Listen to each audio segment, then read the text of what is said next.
이런 대학 들어가는 인구 자체가 어마어마하게 줄고 있습니다. 부끄러운 얘기입니다. 난양공대가 30년 전에 카이스트 벤치마킹 해가지고 만들었는데 지금 뭐 역전된 걸 보면은 지금 우리 대학의 가장 큰 문제점이 뭐냐면 전공과 학과의 벽이 너무 높다는 거예요. 그래서 서로 융합형 인재가 잘 안 키워집니다. 지금 현재로서는 간과하고 있는 부분이 성장 잠재력이 현저히 떨어지고 있다는 사실입니다. 본인이 갖고 있는 아젠다를 더 넓게 펼칠 수 있게 그런 것들만 더 많이 확보가 돼도 대학 개혁이 좀 빨라지겠다 이런 생각을 했습니다. 여러분 반갑습니다. 저는 고광본 서울경제 선임기자입니다. 인사드리겠습니다. 네네 반갑습니다. 오늘 아주 단비가 내리고 있잖아요. 네. 서울대에서 대학혁명 토크 콘서트를 하게 됐습니다. 우리가 기업가 정신을 가지고 우리 대학의 혁명을 통해서 교육도 혁신하고 기술 사업화 이런 기존 패러다임을 한번 바꿔보자. 우리 이 행사를 서울대, 카이스트, 과총, 서울경제 이 사자가 공동 주최 주관을 했는데요. 그것을 대표해서 서울경제신문 이종환 대표이사 부회장께서 개사를 한번 해주시겠습니다, 여러분. 자, 이 때가 되면 비도 오고 또 때가 되면 낙엽이 지고 뭐 이러는데 저는 이런 어떤 절기의 변화, 자연의 변화 이런 걸 보면서 정말 인간은 우주 속에서 먼지만도 못하다라는 그런 우리 많이 아는 그런 얘기를 새삼 느낍니다. 정말 경이롭습니다. 인간이 인류가 지구에 처음 등장한 시기가 한 25만 년, 20만 년에서 25만 년 정도 전이라고들 해요. 근데 우리가 문명이라고 하는 흔적을 지금 우리가 발견할 수 있는 시기는 한 7,000년 정도 됩니다. 그러니까 7,000년 전부터 이제 뭔가 이렇게 제대로 된 어떻게 보면 삶을 이제 살았다 이렇게 봐지는데 7,000년 동안 인류가 이건 뭐 제 생각입니다. 줄기차게 정말 지향해 온 목적, 목표, 가치가 있습니다. 하나는 정치적 자유고 또 하나는 경제적 풍요라고 저는 생각을 합니다. 정치적 자유는 오늘 뭐 주제하고는 좀 결이 다르니까 경제적 풍요는 과학과 기술의 발달에 절대적으로 힘입어서 오늘날 우리가 이렇게 누리고 있는 겁니다. 지금 우리 대한민국이 맞닥뜨리고 있는 현실이 굉장히 난감합니다. 글로벌 인플레이션 이게 필연코 가져올 경기 침체 이건 아마 우리 경제는 물론이고 사회 정치에 엄청난 상처와 후유증을 남길 겁니다. 근데 이와 함께 우리가 지금 현재로서는 간과하고 있는 부분이 성장 잠재력이 현저히 떨어지고 있다는 사실입니다. 현재 우리가 잠재 성장률이 한 2% 남짓 되는데 빠르면 3년, 늦어도 5년이면 이게 0%에 이를 것이라는 게 많은 전문가들의 예측입니다. 그럼 이걸 어떻게 극복해야 되느냐? 저출산 고령화라든가 이 잠재 성장률을 약화시키는 여러 가지 요인들이 있기 때문에 굉장히 복합적이고 다층적입니다. 그래서 뭐라고 한마디로 딱 정의하기는 쉽지가 않지만은 굳이 그 중에서 가장 중요한 팩트 하나를 끄집어내라 그런다 그러면 과학기술의 초격차입니다. 과학기술의 초격차에 근거한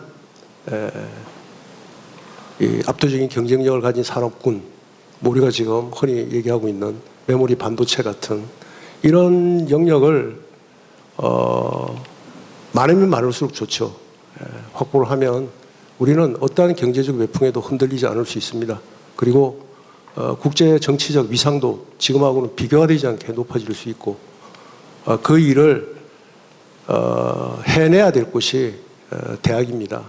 대학만이 그 일을 하는 것은 아니지만은 인재를 키워내고 임팩트 있는 R&D를 하고 또 기술 사업화를 하고 그런 것들을 해줘야 될 곳이 대학이기 때문에 오늘 저희들이 그 주제를 대학혁명 토크쇼로 이렇게 잡았습니다. 고맙습니다. 네, 고맙습니다. 과학기술 강국을 만들어야 된다. 예, 그런 의지, 강력한 의지를 표명하셨고요. 자, 그러면 바로 일부 발표 시간으로 넘어가도록 하겠습니다. 자, 조남준 교수님, 자 마이크 잡아주시고요. 아주 애국심이 투철한 글로벌 과학자거든요.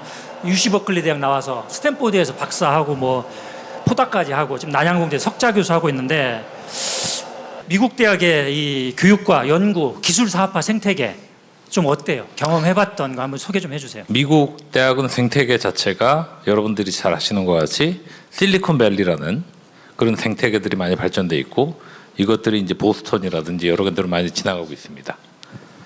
미국의 지금 혁신 상황이 어떻게 진행되냐? 테뉴어 시스템이라 여러분 많이 들어보셨을 거예요.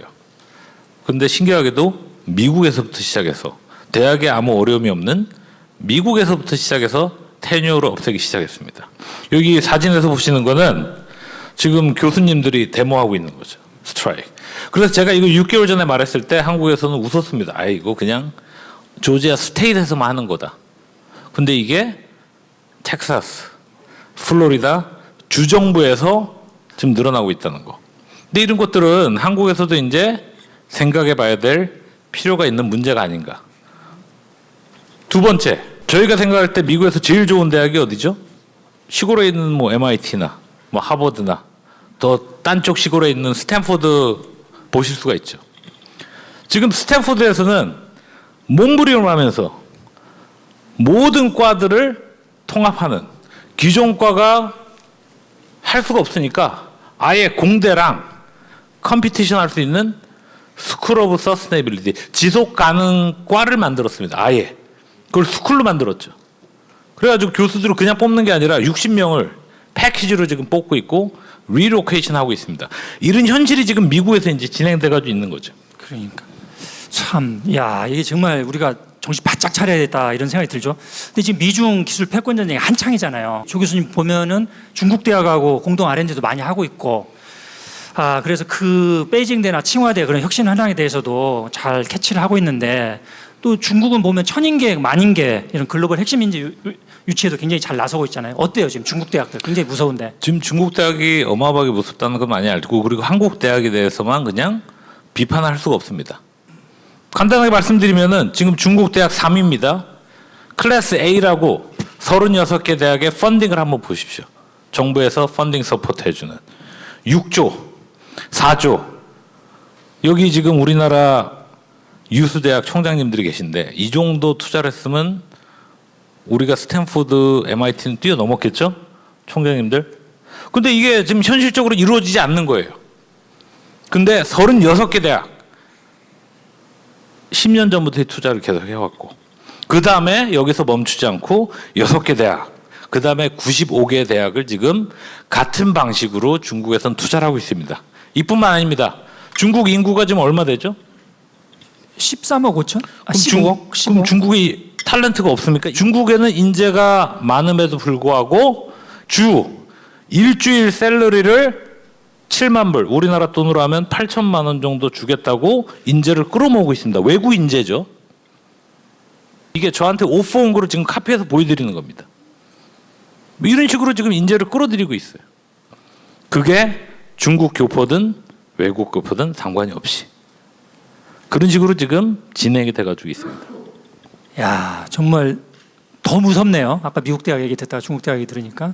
근데 지금 난양공대 재료공학과에서 석자 교수 한 10여 년 지금 테뉴어 이렇게 하고 있는데 사실 난양공대가 한 30여 년 전에는 카이스트 벤치마킹 한다고 한번 붐이 불었었잖아요.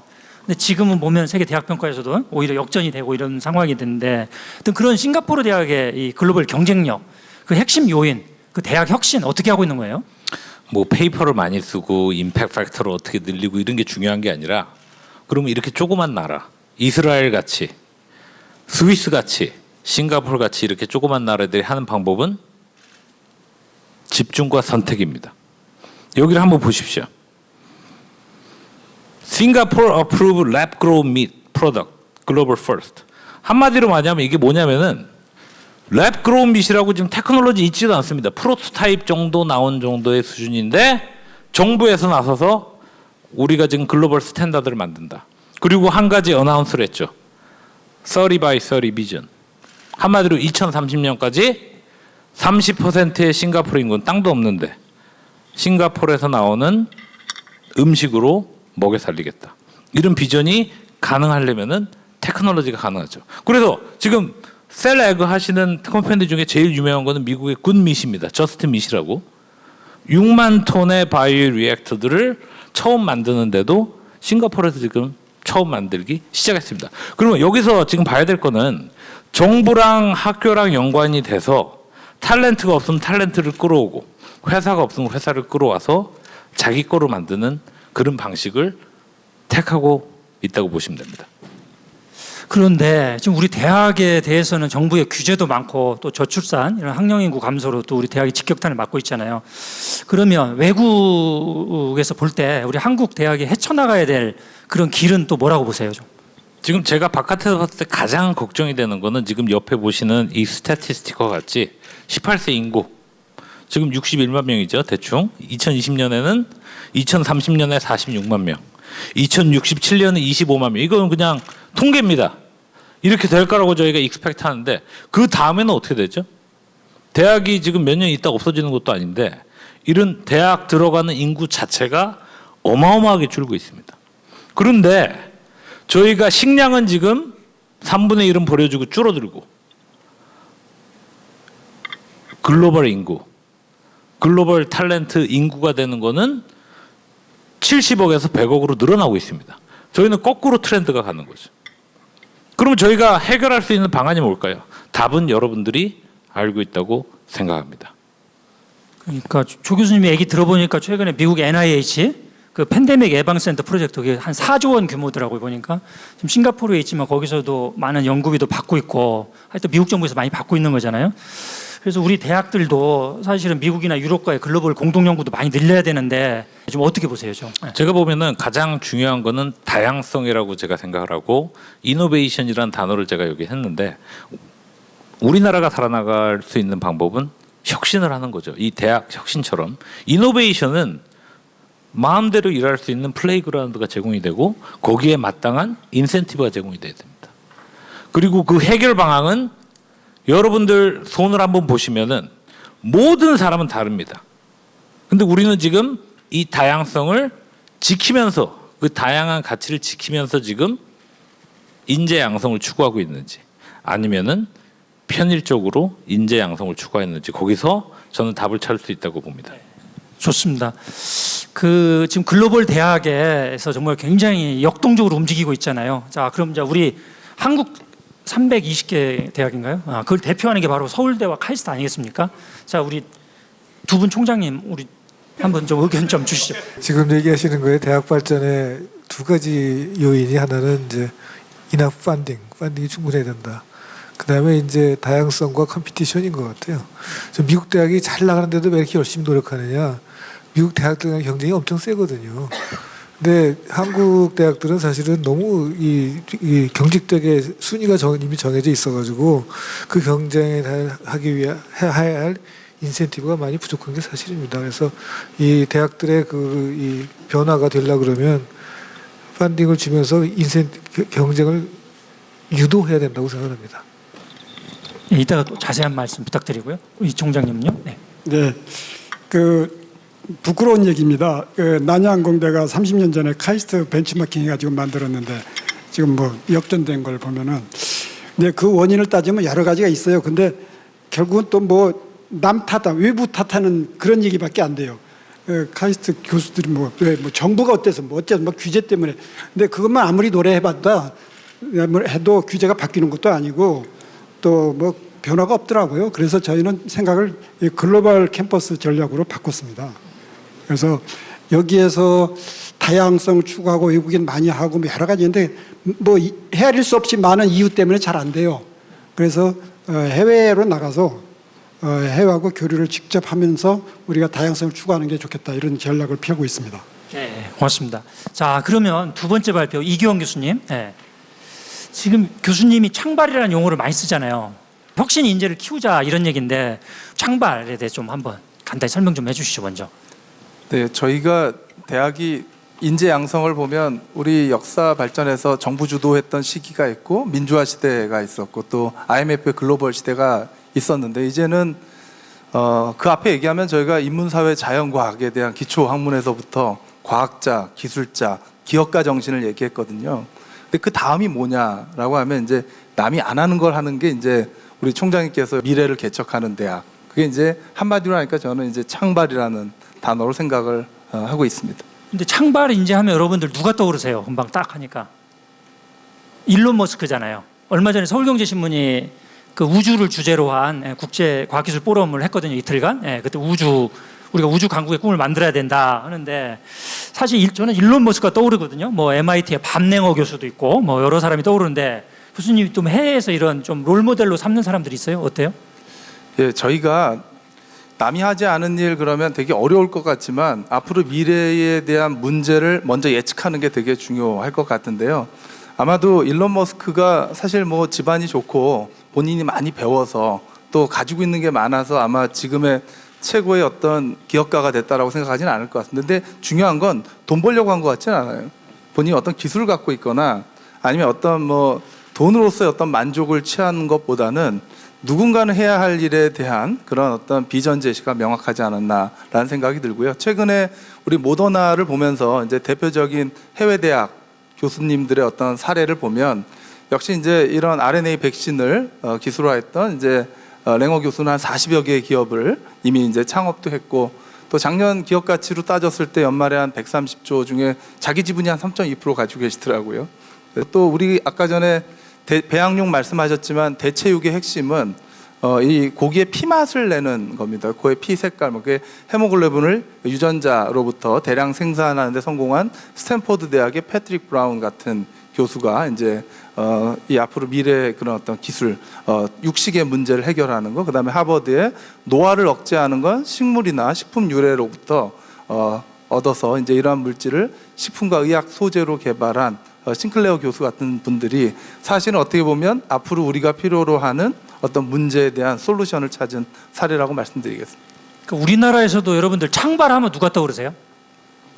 일론 머스크, 그다음에 이기원, 저는 두 번째로 떠오르거든요. 근데 서정진 회장님이나 또 뭐 서정선 이런 회장님 이런 분들도 있는데 좀 어떠세요, 좀? 뭐 인재가 어디에 있냐에 따라서 산업이 20년 후가 예측되는 것 같습니다. 제가 입학했던 93년도 전후만 해도 컴퓨터 사이언스가 굉장히 인기가 최고의 학문이어서 지금의 IT 또 반도체 이쪽 분야가 굉장히 성장한 것 같고요.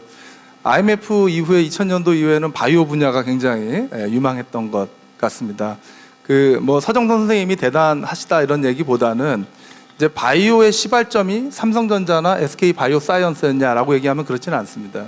작은 어떤 휴먼 지놈 프로젝트로부터 인간의 유전체를 분석하는 기술을 가지고 뭔가 실증했던 마크로젠에서부터 아무도 사실은 바이오 시밀러라고 하는 거에 관심을 두지 않을 때 이 셀트리온이 이제 이 CMO부터 시작해서 이런 바이오 시밀러 시장에 들어갔고요. 지금은 삼성이 삼성 바이오로직스를 하면서 롯데가 또 바이오로직스를 하고요.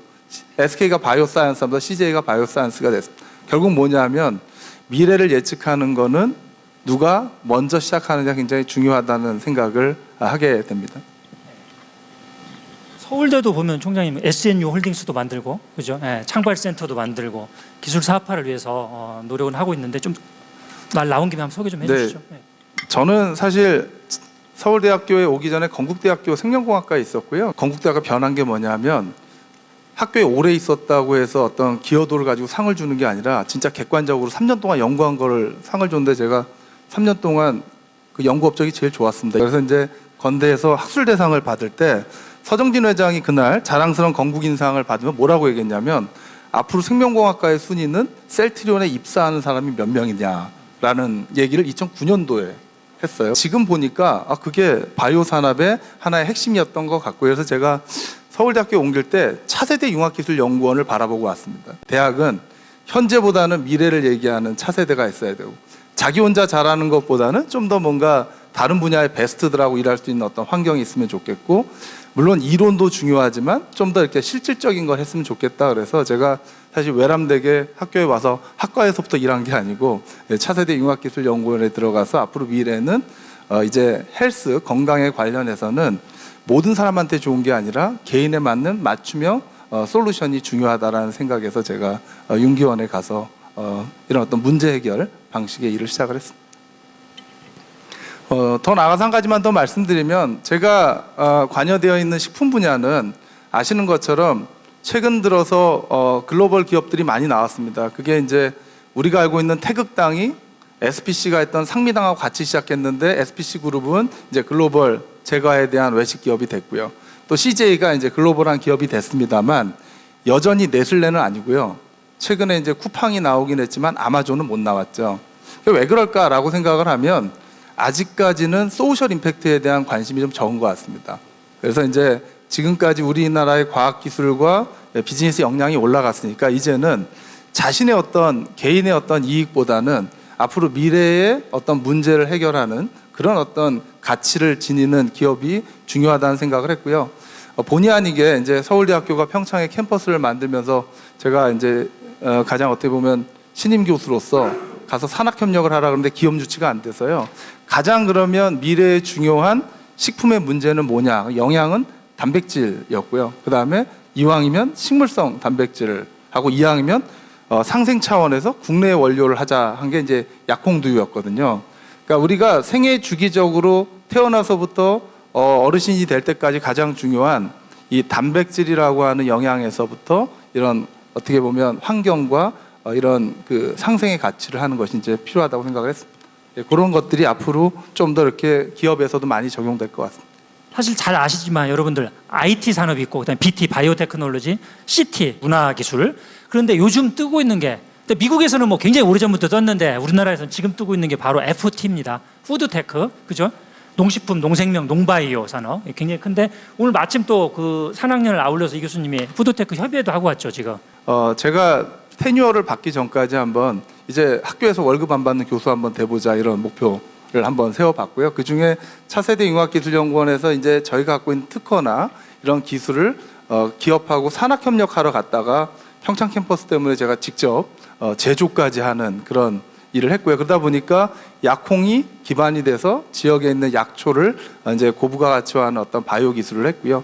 지금은 이제 작년에 제가 앞으로 이런 푸드테크 분야에 대한 어떤 네트워크를 갖기 위해서는 제가 직접 사업에 대해서 참여하는 것보다는 이런 연구자나 교육자로서 역할을 위해서 학교 홀딩스의 첫 번째 사업 회사 중에 하나로 저희가 이 밥순우가 이제 들어갔고요. 여기에 핵심은 뭐냐면 관악에서 우리가 연구하고 있는 어떤 기초 연구를 바탕으로 융합기술원에서 응용 연구를 하고 이걸 실제로 로컬이나 실제로 지역의 산업에 연계하는 일을 하는 일을 지금까지 해왔습니다. 그래서 마지막으로 이제 우리가 대학에서 서울대학교가 한번 법인화가 돼서 자율과 책임의 모델을 한번 만들어 보면 그거는 결국 마지막은 뭐냐면 내가 아니라 다른 교수님들도 하고 다른 후배들도 할 수 있는 그런 어떤 시스템을 만들어 보는 게 이번에 푸드테크 협의회라고 이제 말씀드리겠습니다.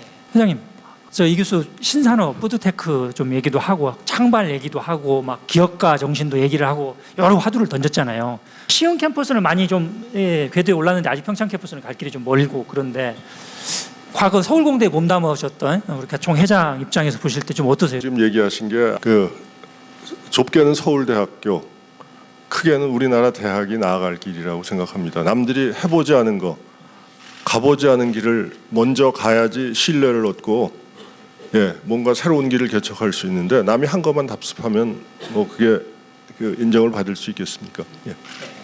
감사합니다. 고산 대표, 이번에 인수위에서도 많이 활동도 하고 여러분 박수 한번 보내주세요. 네, 저 정말 대학을 개혁한다는 것은 굉장히 큰 주제인데 결국 그 개혁은 사람이 하는 거 아닌가. 근데 만약 이기현 교수님 같은 분이 본인이 갖고 있는 아젠다를 더 넓게 펼칠 수 있게 그런 것들만 더 많이 확보가 돼도 대학 개혁이 좀 빨라지겠다 이런 생각을 했습니다. 또 윤석열 정부에다가 우리 대학에 대한 규제와 간섭 좀 줄이고 혁신, 창발에 일어날 수 있도록 그런 생태계를 만들어야 된다. 강력히 주장을 해주시기 바랍니다. 그렇게 해주실 거죠? 네. 우리가 꼭 이 자리에서 짚고 넘어가야 될 불편한 진실이 하나 있습니다. 여러분들 뭐 세계 최고의 대학으로 많이 꼽히는 하버드 대학이 한 450년 역사인데 이제까지 총장이 25분 정도 됩니다. 우리나라의 국립대학이나 이 주요 대학의 총장님이 연임하신 경우가 거의 없습니다. 요사이 그 ESG 경영을 많이 이야기를 하고 있습니다. 인바이런먼트 중요하고 사회적 기업 소셜. 하지만 거버넌스가 굉장히 중요한데 이 대학의 리더십이 너무 자주 바뀐다는 겁니다. 지금 말씀하신 대로 가버넌스가 중요합니다. 그래서 서울대학은 이제 실제적으로 그 연임이 가능하도록 지금 규정을 고치고 있습니다. 네, 감사합니다.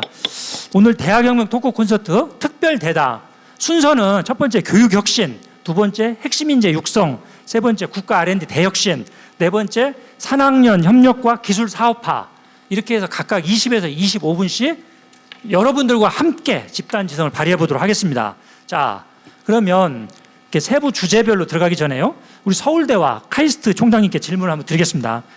자, 국가의 생존 담보와 미래 성장 동력 확충을 위해서는 대학의 역할이 매우 중요한데요. 먼저 오늘 또 서울대에서 지금 토크 콘서트를 하고 있지 않습니까? 그러니까 먼저 오세정 총장님, 우리 대학이 나아가야 할 방향, 전략 어떻게 취해야 한다고 보십니까? 저는 이제 지금 우리 대학의 가장 큰 문제점이 뭐냐면 전공과 학과 간의 벽이 너무 높다는 거예요. 그래서 서로 융합형 인재가 잘 안 키워집니다. 그래서 그거를 푸는 게 굉장히 제일 중요한 거고요. 그래서 저희 서울대학은 지금 어떻게 하고 있냐면 복수전공, 부전공을 굉장히 확대해서 대부분의 학생들이 자기 전공 말고 다른 전공을 같이 하도 나가도록 그렇게 노력을 하고 있습니다. 현재 우리가 복수전공, 부전공한 학생이 전체 학생의 30% 정도 되는데 그걸 지금 50%, 60% 늘리려고 좀 노력을 하고 있고요. 제도를 바꿔서.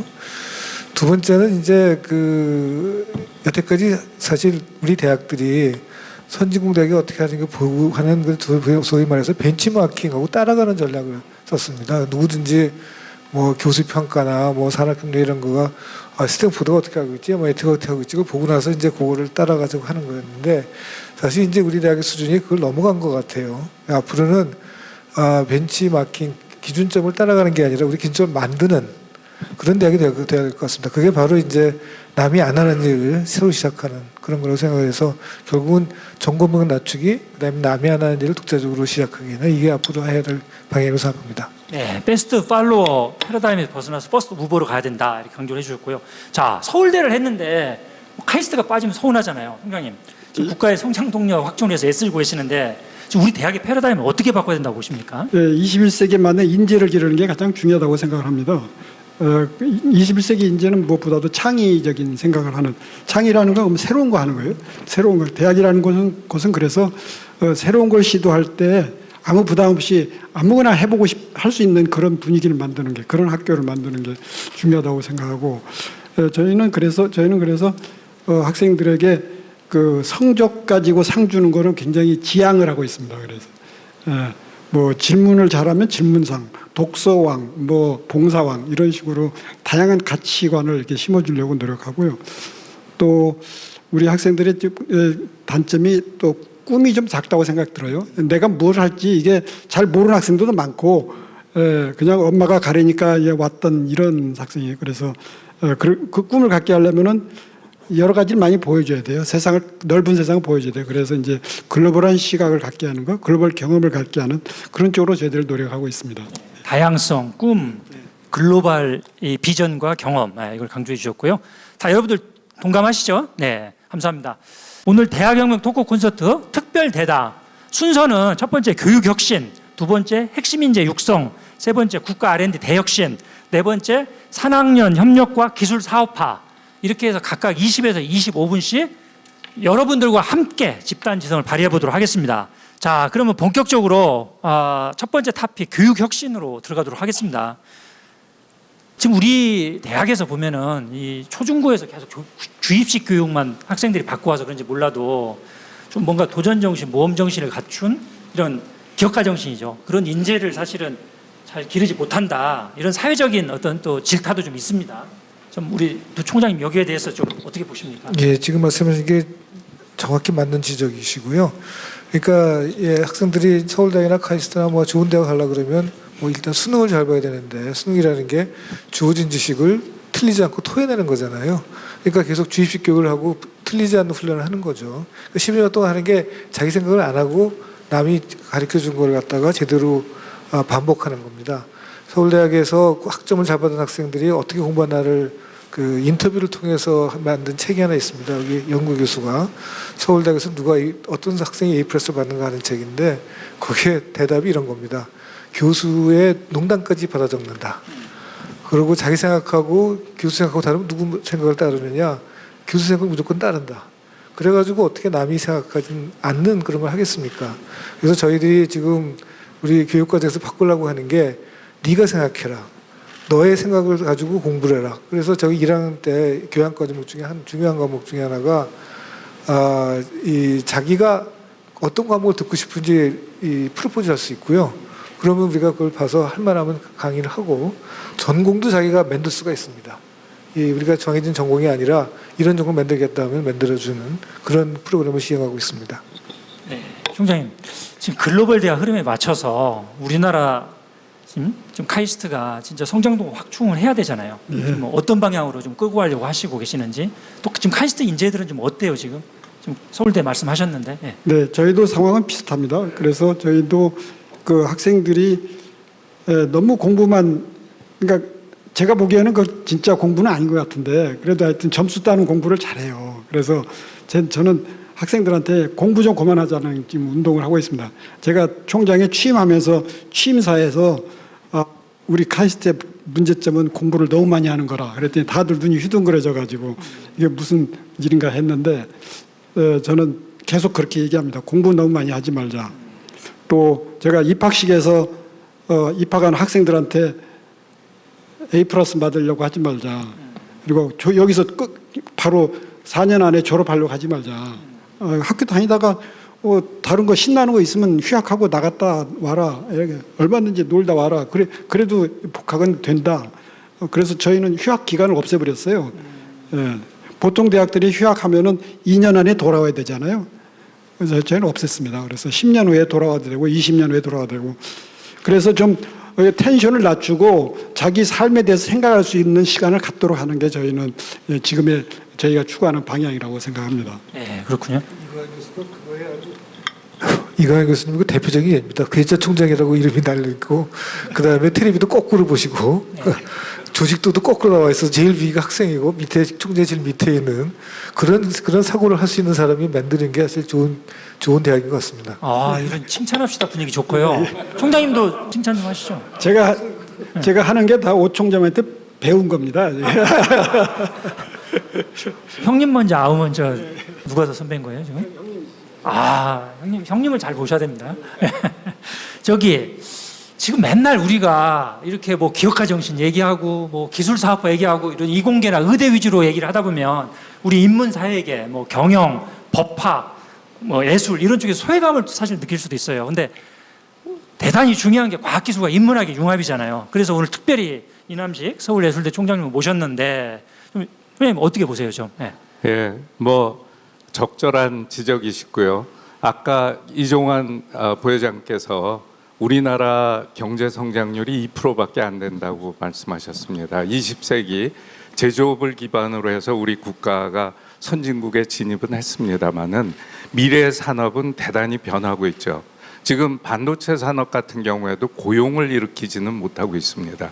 따라서 이런 제조업 기반의 산업 사회로부터 21세기를 크리에이터 이코노미, 창작자 경제 시대라고 이야기를 하고 있습니다. 우리나라를 세계적으로 한 단계 높여준 것은 뭐 오징어 게임일 수도 있고 아카데미상의 시상일 수도 있고 BTS일 수도 있지 않겠습니까? 이런 것처럼 균형적인 문화가 덧입혀짐으로 인해서 우리의 기술이라든지 국가적 가치가 좀 더 높게 평가가 되는 것이 사실입니다. 스스로 학습하는 능력, 러닝 스킬이 굉장히 중요하죠.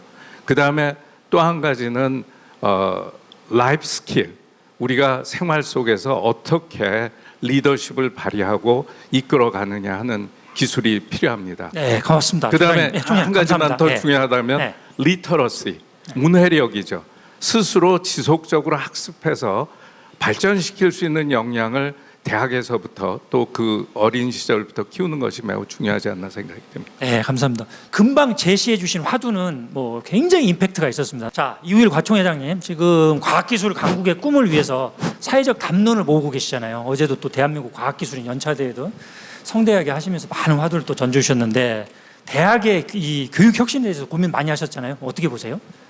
뭐 그 대학은 학부하고 대학원이 이루어졌는데 대학원은 주로 연구고 학부가 이제 교육에 해당될 테니까 이제 학부 교육에 대해서 두 개를 섞기 시작하면 아주 이상해지기 때문에요.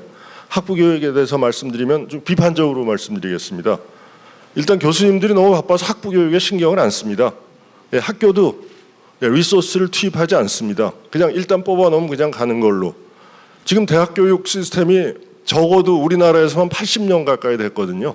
해방 이후부터 똑같습니다. 지금까지 1년에 2학기 뭐 2학점일 수도 있고 3학점일 수도 있는데 100 몇십 학점 따면 예, 졸업합니다. 그리고 등록금 8번 내면 졸업하는 거죠. 그러면 이런 비판을 피할 수가 없어요. 졸업장은 등록금에 대한 영수증이다. 예.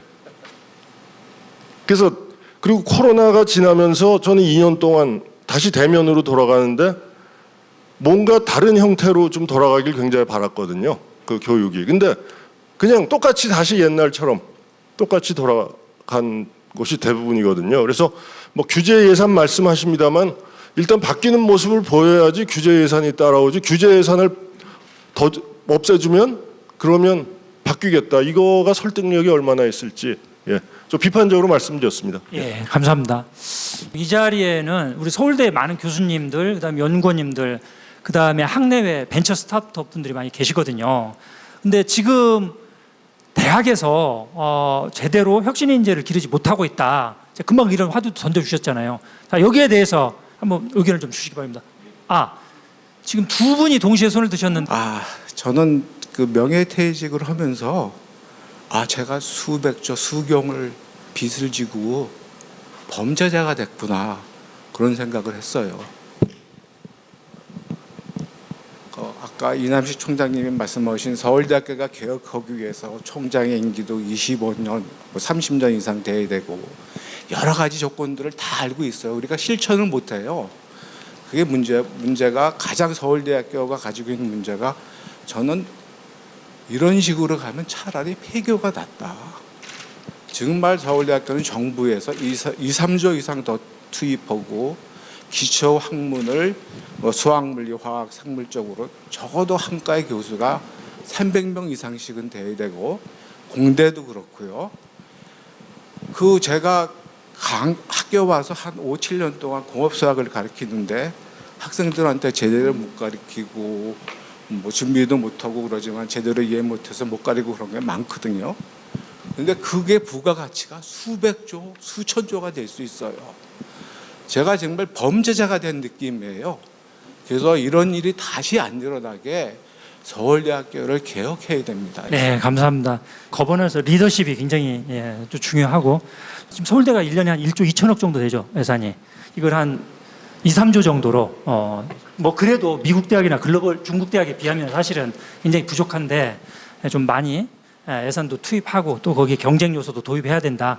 지금 보니까 교수님과 총장님 같은 맥락으로 이렇게 말씀 주셨습니다. 감사합니다. 자, 이 자리에는 최근에 윤석열 정부의 밑그림을 그린 우리 남기태 서울대 재료공학과 교수님하고 우리 이 고산 A팀 벤처스 대표 나와 계시거든요. 좀 인수위 할 때 국정 고민 많이 하셨잖아요. 우리 대학 어떻게 교육 혁신을 해야 된다고 보십니까? 우리 교육이 혁신돼야 된다는 것에는 공감대가 다 있으신 것 같아요. 그리고 어느 방향으로 가야 되느냐에 대해서도 다 동의하시는 것 같고요. 이제 문제는 어떻게 언제 할 거냐에 대한 것입니다. 우리가 과연 1년 후에 뭘 할 수 있느냐, 3년 후에 뭘 할 수 있느냐, 거기서 이제 핵심적으로 예산 부족 문제를 어떻게 풀어갈 거냐 등등이 이제 저희가 하우에 대한 논의들을 좀 구체적으로 했으면 좋겠다라는 생각이 들고요. 저는 지금 이 대학의 지금 이 경직성이 가장 큰 문제라고 저희가 보고 있습니다. 그러니까 저희가 과기부 소속 대학과 교육부 소속의 대학이 굉장히 할 수 있는 또 여러 면에서의 차이가 많이 발생이 있었고 그래서 이제 그런 지금 사실 또 이번 반도체 문제로 인해서 인력 부족 뭐 이런 이슈들까지 나오고 있는데 그러니까 저는 그것이 안타깝습니다. 사회에서 요청을 해가지고 그거를 그제서야 대학이 준비하는 것이 아니라 저희 구성원들은 다 알고 있었거든요. 이런 인력이 지금 반도체뿐만 아니라 모든 부분에서 다 모자라다는 거를. 그러니까 저희가 그런 혁신에 대한 또 의지를 가지고 저희가 알고 있는 것들을 실천하기 위한 구체적인 방법이 지금 굉장히 중요하지 않나라고 생각하고 있습니다. 고 대표님 구체적인 방법 좀 얘기 좀 해주세요. 네, 그 대학에서 그 우리 학생들한테 가르치는 지식은 정말 과거에서부터 우리 인류가 쭉 쌓아온 과거에서부터 현재까지 쌓아온 그 지식인 것 같습니다. 근데 저희가 논의하는 그런 인재들은 뭐 앙트레프너십 이런 얘기하는 걸 보면 사실은 그들한테 더 중요한 거는 현재에서 앞으로 미래가 어떻게 더 펼쳐질 것인가가 사실은 더 중요한 일이라고 생각을 합니다. 근데 우리 대학에서 과연 그런 교육을 하는가? 라는 질문을 한번 던져봤을 때 저는 그렇지 않다라고 생각을 해요. 네. 뭐 예를 들어서 뭐 서울대학교나 카이스트 어떤 학과에 지원해서 들어오는 학생이 들어와서 어떤 교육을 받게 될 건지 상상을 했을 텐데 과연 그 상상과 우리가 주는 교육이 같은가? 네, 좀 심각하게 생각을 해봐야 될 것 같습니다. 제가 그 미국의 그 싱귤러리티 대학교라는 게 한 2009년도에 생겼어요.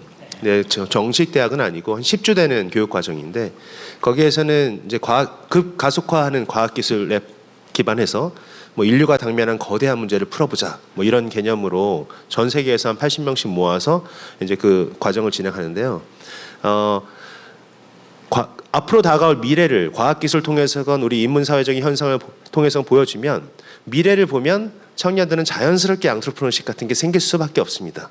그래서 우리가 어떤 컨텐츠를 대학에서 전달해 줄 것인가에 대해서도 한번 깊이 있는 생각을 할 수 있으면 좋겠다라고 생각합니다. 네. 지금 고 대표가 얘기한 싱귤레리티 때는 그 10주짜리긴 하지만 10년 내 10억 명의 우리 인류를 위해 유용하게 쓸 수 있는 그런 과학기술을 한번 도전해보자. 네. 인문학과 융합해서 뭐 그런 취지죠? 맞습니다. 그 참가자들이 80명인데 첫날에 그 대학에 대한 설명을 하는데 첫 장표가 10년 당신들이 여기서 10주 동안 하는 일은 10년 이내에 10억 명 이상의 사람들한테 좋은 영향을 미칠 수 있는 제품이나 서비스를 개발하는 것이다. 정말 사고와 마인드를 엄청 넓혀주거든요. 그리고 나서 정말 그 엣지에 있는 그런 테크놀로지들을 보면서 미래 5년 뒤 10년 후가 이렇게 펼쳐지겠구나 라는 상상을 자연스럽게 하게 되고 그것에 기반해서 자연스럽게 앙트레프너십이 생길 수밖에 없습니다. 예, 고맙습니다. 네. 자, 우리 좀 추가적으로 저희가 학과들 자체의 벽도 굉장히 큰데요. 저는 좀 제안드리는 것이 그런 전면적인 학과뿐만 아니라 학제에 대해서도 좀 저희가 다시 한번 개편이 필요하다라는 걸 좀 과감히 말씀드립니다. 저희 학제도 사실은 옛날을 반영한 거라고 생각이 들고요. 저희가 학부 4학년, 석사 2학년 이런 거 자체도 저희가 모두 모여서 한번 고민을 해서 좋은 새로운 시도들을 해볼 필요가 됐다라고 생각합니다. 그러니까 카이스트는 보면 1학년은 무학과로 운영하고 2학년부터 이제 과를 전공 선택하게 하는 그런 건데 좀 그런 것도 해볼 필요가 있다 이런 말씀이시고요. 지금 그 사실 우리 대학에 대해서 많은 질타가 있습니다만은 전 세계적으로 봤을 때 가성비, 학생 1인당 교육비 대비 성과 측면에서 볼 때는 세계 최고라고 생각을 합니다. 지금 우리나라 매년 85조 정도의 교육 예산을 사용하고 있는데 70%가 초중등 예산에 들어가고 있고요. 초중등 학생 1인당 10,000불이 넘게 지원을 하고 있습니다. 우리나라 평균적으로 대학생에 대해서 정부가 지원하는 예산은 학생 1인당 50만 원입니다. 이런 상황 속에서 OECD 평균의 절반밖에 안 되는 교육비를 가지고 현재와 같은 교육을 하고 있는 대학에 대해서 우리 사회는 좀 격려할 필요가 있다고 생각이 되고요. 이 기울어진 운동장, 결국은 우리나라의 교부금, 지방세 교부금 제도 때문에 초중등 예산은 계속해서 늘어나고 있고 지난 5년 동안 불용 예산이 30조가량이 됩니다. 반면에 대학에 대한 예산은 등록금이 지금 14년째 동결되고 있는 상황입니다. 전문대까지 포함해서 330개 대학 총장님들이 지금 공통적으로 호소하고 있는 내용인데 좀 우리 당국에서 좀 합리적으로 좀 재편을 했으면 좋겠다. 그러니까 싱귤레리티대도 얘기를 했지만 조창걸 회장이 사제를 출연해서 고려대 그 염재호 총장님, 그다음에 포스텍의 김도현 총장님, 뭐 이런 분들과 같이 태제대학을 내년 3월에 개교를 하려고 그러거든요. 거기에 또 우리 이 조남준 교수님도 설립 준비에도 많이 관여를 하고 있고 그런데 그다음에 우리 이기원 교수님은 창발 인재라는 아까 화두를 가지고 계속 천착을 하고 계신데 두 분이 좀 이런 글로벌 대학 흐름에 맞춰서 우리 교육 혁신을 어떻게 해야 된다 좀 순서대로 좀 말씀 좀 해주시죠. 그 태제대학의 개념은 사실은 코슬린 그 하버드대 학장이시고 교육학과 스탠포드 학장이시던 미네르바를 처음에 이제 만드셨던 분과 저희가 같이 하고 있는데 한 명의 인재가 세상을 바뀐다는 개념으로 이제 시작하는 거고요. 그래서 많은 학생을 뽑는다는 개념보다는 액티브 러닝, 러닝 is doing이라고 보통 말하죠. 러닝 is doing이 아니라 러닝 is using 이런 개념으로 이제 시작하는 겁니다. 중국 대학 몇 가지 얘기 드리면 지금 1년에 버짓이 7조, 8조 막 이렇습니다. 그러면 이런 식으로 나가다 보면은 우리나라 대학은 이제 없어지는 거죠, 거의. 수준 자체가. 몇 개 대학은 저희가 굉장히 포커스를 해서 그 대학을 키워줘야 된다고 저는 생각을 하고 그거를 따라갈 수 있는 그런 시스템이 만들어져야 된다고 생각합니다. 이 교수님. 네, 뭐 총장님들께서 지금까지 지향하시는 대로 잘 진행되지 않는 게 문제인 것 같고요.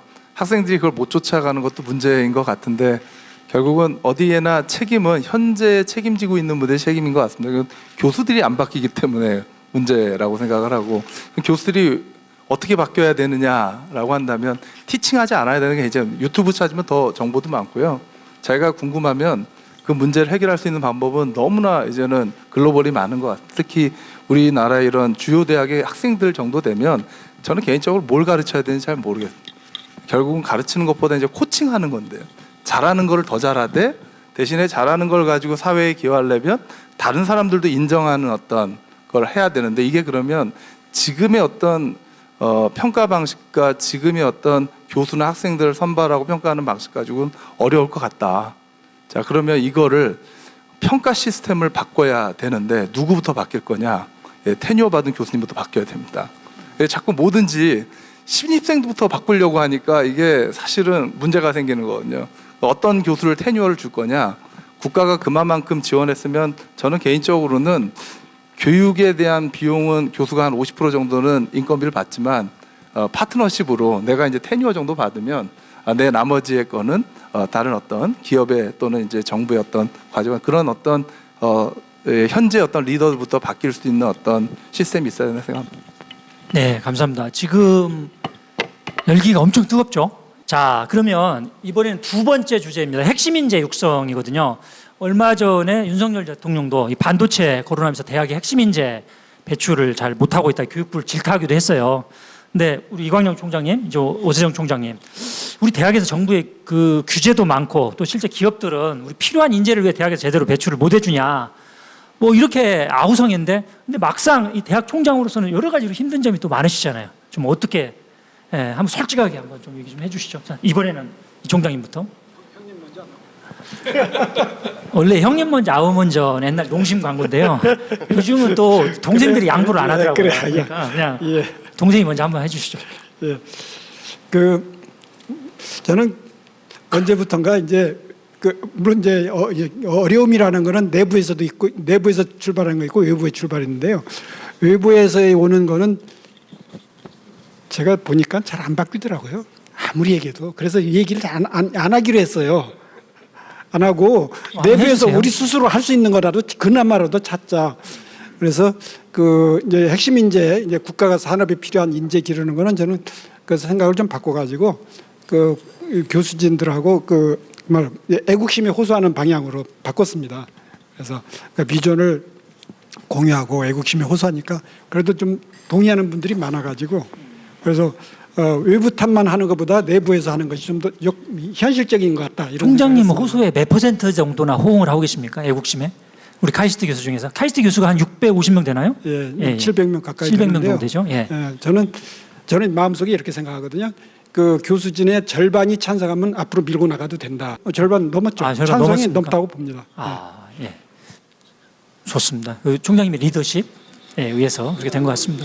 예, 대통령께서도 얘기하시고 또 국민들의 열망이 있기 때문에. 자, 오 총장님 한번. 예. 여러 힘든 점 많으시잖아요, 사실은. 서울대에 대한 이 국민적 요구가 기대가 또 큰 만큼 또 어깨도 무거우실 텐데 어떻습니까?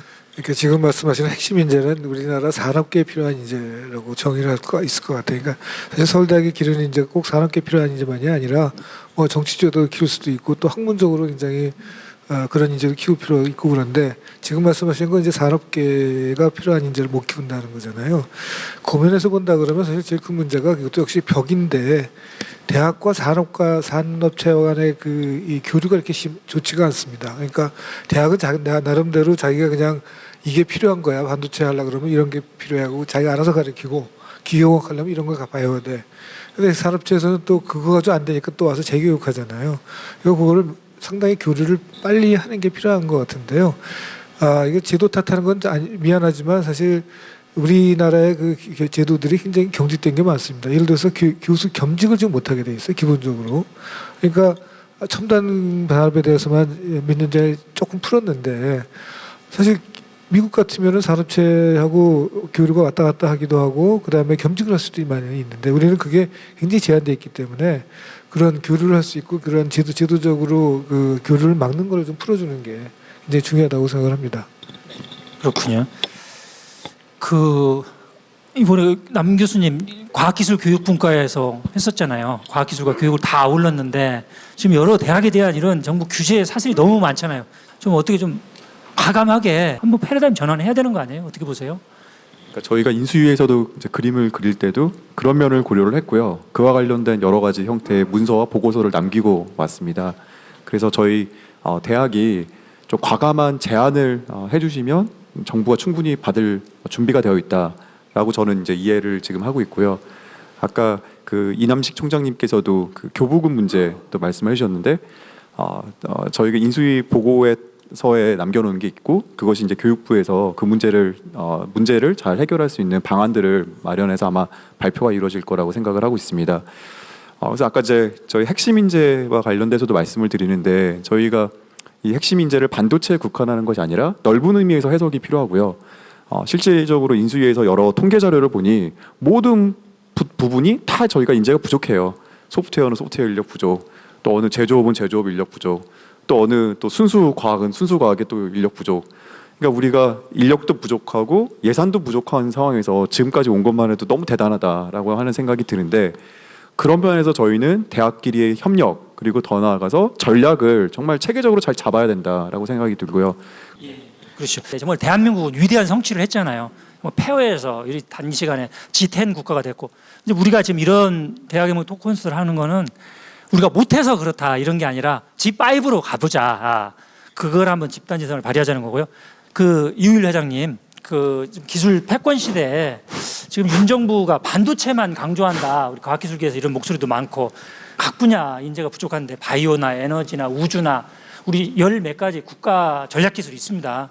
효과적으로 인재도 양성을 해야 되는데 근데 지금 정부와 대학이 탄력적으로 대응하지 못한다 이런 사회적 지적이 많아요. 물론입니다. 예, 지금처럼 뭐 학과별로 다 뽑아서 그 교수님들이 우리 학과에 들어왔으면 이런 경로를 따라서 이 정도는 배워야 된다고 다 정해놓으니까 그 길 따라갈 수밖에 없고 그럼 여기서 이 길로 옆에 길로 가기가 굉장히 곤란하거든요. 그러니까 그 경로를 굉장히 다양하게 열어주어야 합니다.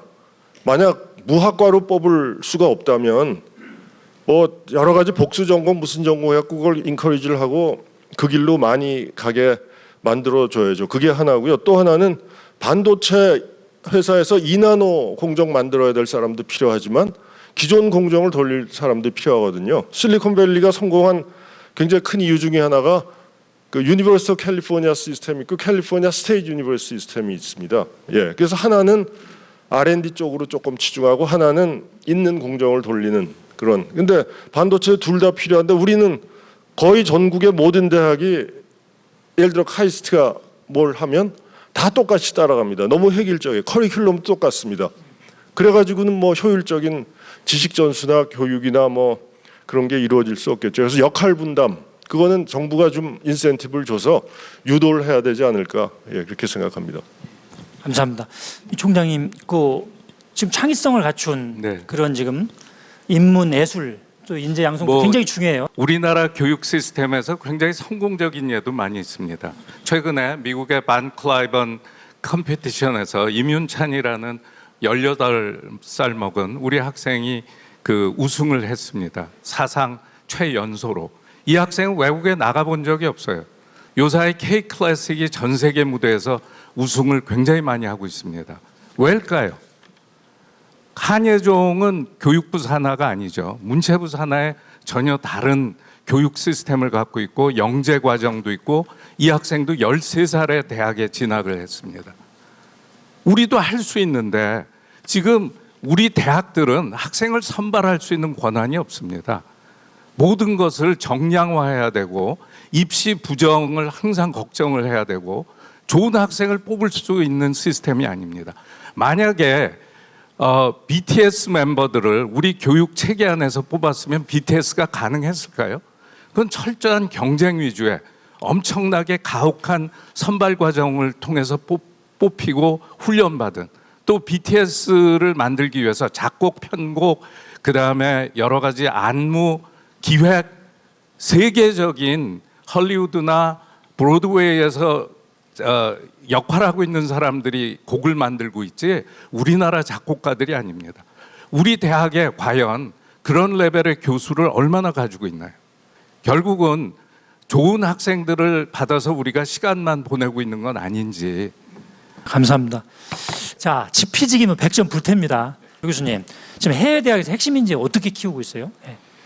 간단하게 보시면 난양공대 간단하게 말씀드리면은 70%가 외국인입니다. 우리가 다양하게 지금 인재를 키우고 있냐, 다양한 거를 인정하냐 생각해 보세요.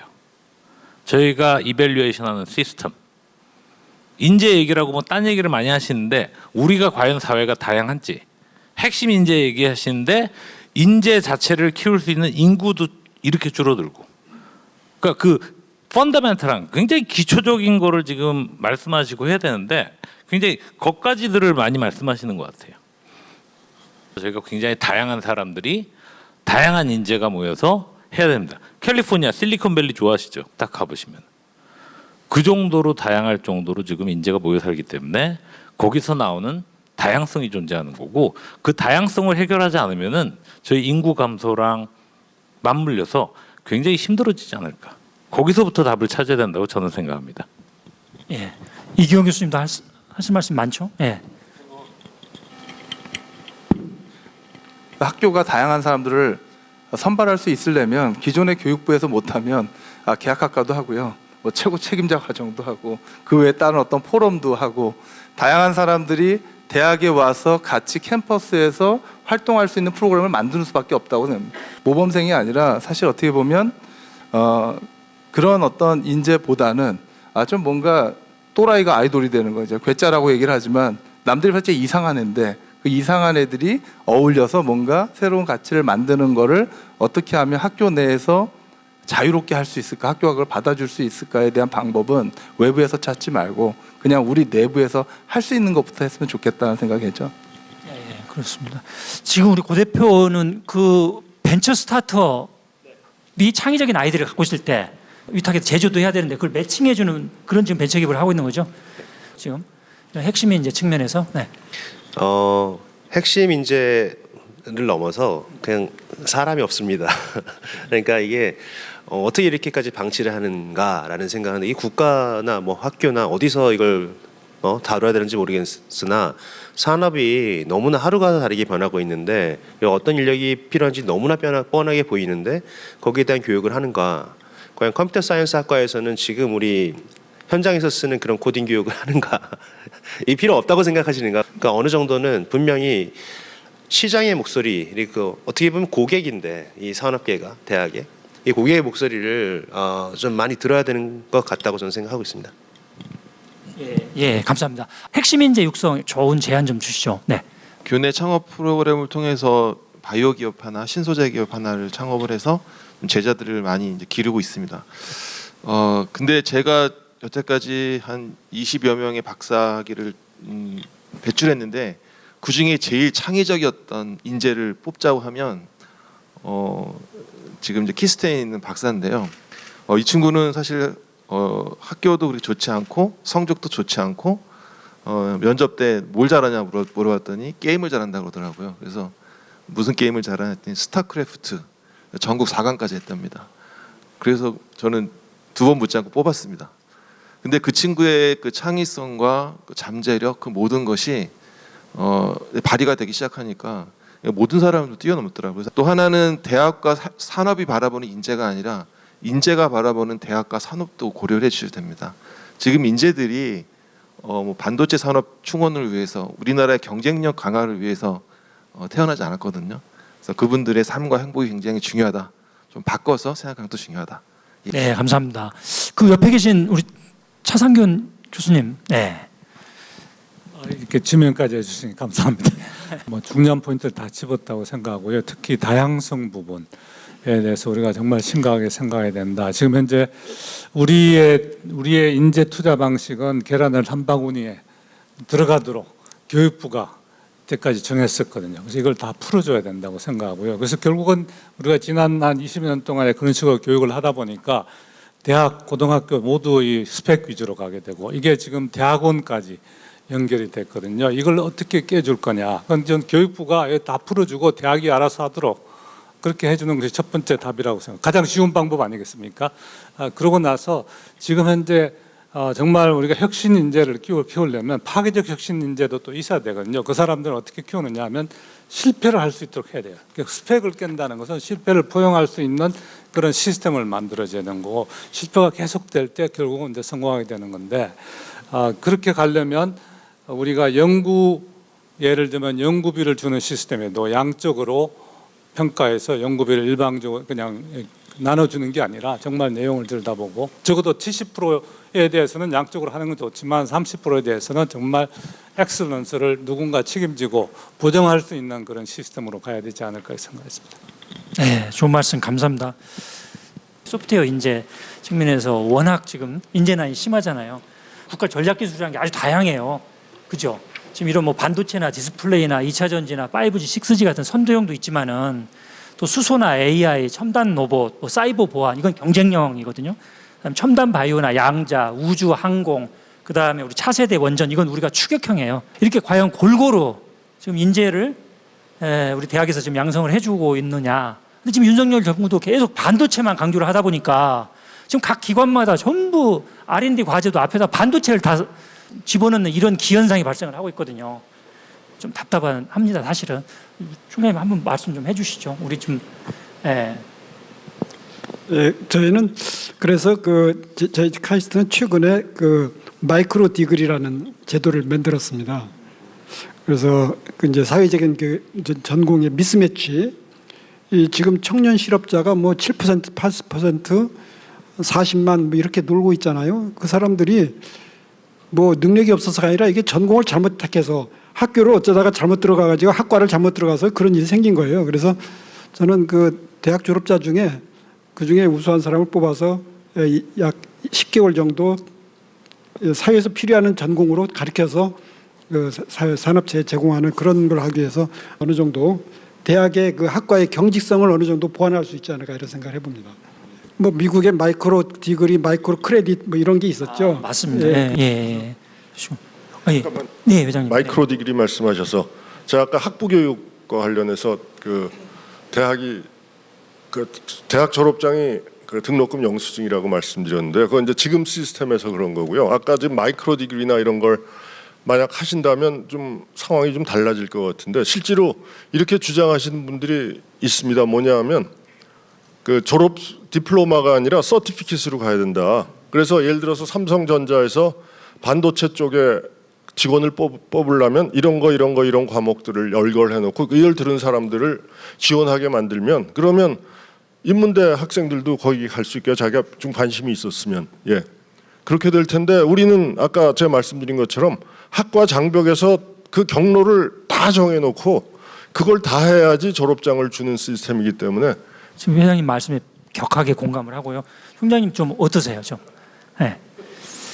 그런 시도는 지금 하고 있고요. 마이크로 디그리 서울대학도 지금 준비를 하고 있고, 그다음에 뭐 연합 전공 뭐 이런 식으로 해서, 그러니까 전공을 지금 경직된 벽을 갖다가 낮추는 게 제일 중요하니까 지금 현재도 다른 전공을 하고 복수전공하고 졸업한 애들이 30%쯤 돼요. 그걸 앞으로 60% 늘리려고 지금 여러 가지 제도를 고치고 있습니다. 그러니까 그러면 조금씩 나아질 것 같고요. 근데 이제 우리가 정말로 고민해야 될 거는 아까 홍병 교수 얘기한 대로 자, 산업의 인력을 키워서 우리 거기에 지금 이 요건을 만족해 주는 게 목표냐, 아니면 그 사람이 일생을 행복하게 살 수 있게 만드는 게 목표냐. 사실 두 번째가 제일 중요한 거잖아요. 그러니까 반도체 지금 얘기하지만 나중에 10년 뒤에 반도체가 갑자기 이상해지면 이 사람이 어떻게 할 건가를 그거를 다 할 수 있는 그 기본 소양을 갖추게 이게 굉장히 중요하거든요. 그러니까 당장 지금 필요한 전공만 가르쳐서 되는 건 아니고 기본 소양 갖춰야 되고 그게 대학 교육이 해야 될 일이고 그래야만 사회가 막 변하고 기술이 변해도 또 계속 살아남을 거고 행복한 삶을 할 수 있을 거라고 생각합니다. 그래서 기본은 절대로 잊어먹지 말자. 그 말을 하고 싶습니다. 네, 훈장님 그런데 지금 서울대 강의실 보면은 학생들이 질문을 합니까? 네. 뭐 교수님 말씀 어디까지 다 이게 받아 적는 학생이 A+ 받고 글쎄요. 네, 이렇게 되고 있는 현실인데. 네, 그게 문제죠. 클래스룸에서 교수님들이 정말 이렇게 해야 되는데 그게 이제 잘 안 되고 그런 경우가 많은 게 굉장히 안타깝습니다. 그거는 하여튼 안타깝다는 말씀밖에 못 드리고 좀 변해갈 것 같기는 한데 하여튼 그게 문제라고 생각합니다. 네, 감사합니다. 예. 핵심 인재 관련해서 또 하나 꼭 말씀드리고 싶은 건 지금 우리 대학 시스템이 출입구가 하나씩 뿐입니다. 입학할 수 있는 길은 고등학교 졸업하고 들어오는 것밖에 없어요. 그래서 우리 핵심 인재를 얘기하는데 고등학교 졸업하고 들어온 애들 어떻게 읽을 건가를 말씀하시는데 완전히 평생교육 시스템으로 가야 됩니다. 평생교육 뭐 예전에 문제 있었던 평생교육 대학원 해갖고 뒷문으로 들어오는 것처럼 할 게 아니라 30살, 40살 돼도 대학에 정정당당하게 정식으로 들어와서 자기 필요한 지식을 습득해서 갈 수 있는 그런 시스템으로 개방이 돼야 되는데 그게 좀 안타깝습니다. 맞습니다. 다 공통적으로 전인 교육, 그다음에 또 평생 교육 이렇게 말씀해 주셨고, 일단 우리도 들어오는 것도 좀 다양한 경로를 좀 열어놓고 가르치는 것도 좀 융합형 인재로 하고 또 평생 교육에도 신경을 좀 써야 되겠다 이런 생각을 한번 해봅니다. 세 번째, 국가 R&D 대혁신 주제로 좀 넘어가도록 하겠습니다. 괜찮습니까? 최근에 서울대에서 또 AI 논문 표절 논란도 있었어요, 사실. 그죠? 근데 이게 대학에서 지금 논문에만 이 매몰되는 그런 문화가 지속되고 있고 특허도 양과 질을 다 갖췄다고 이렇게 보기는 힘들지 않습니까? 총장님, 이런 현실 좀 어떻게 좀 바꿔 나가야 된다. 그러니까 양쪽 평가지 말고 정성 평가, 질적인 평가를 해라. 근데 이제 이게 항상 우리가 입시제도 못 바꾸는 게 특히 교육부 산하 대학에서는 항상 공정성이라는 걸 가지고 얘기를 하거든요. 그러니까 우리가 굉장히 다양한 사람 뽑고 싶고 뭐 이 30살 된 사람 뽑고 싶은데 너 뭐 가지고 뽑았어? 그리고 나중에 얘기를 하면 결국은 이 감사나 그럴 때 보면 점수가 어떻게 됐어? 이런 거 물어보거든요. 그래서 이거를 이제 우리가 이 문화적으로 바꿔야 됩니다. 그러니까 정성 평가를 하는 걸 사람들이 인정을 하고 전문가들이 정말 페어하게 평가를 하면 그거를 인정을 하는 문화가 돼야 되는데 지금은 전문가도 그러니까 이 의혹을 갖고 의심을 하고 그러니까 저 사람들이 무슨 기준으로 저렇게 했지 이런 것 때문에 항상 점수, 숫자 이렇게 할 수밖에 없으니까 굉장히 획일화되는 거죠. 그래서 사실 이제 그게 제일 큰 문제라고 생각합니다. 그러니까 특허도 뭐 그 쓸데없는 특허가 자꾸 나오고 논문도 쓸데없는 논문만 나오고 자꾸 표절하고 양쪽으로 많이 내게 하는 그런 걸 강요하는 그런 그런 분위기가 있어서 그래서 이제 앞으로는 10년을 기다렸다가도 정말 좋은 논문이 나오면 인정을 할 수 있게 그런 식으로 좀 바꿔야 될 것 같습니다. 총장님, 이제 그 신임 교수 오시면은 어떤 분들은 논문을 많이 썼어요. 그럼 제가 핀잔을 줍니다. 요새는 왜 이렇게 논문 많이 썼냐고 이렇게 얘기를 해요.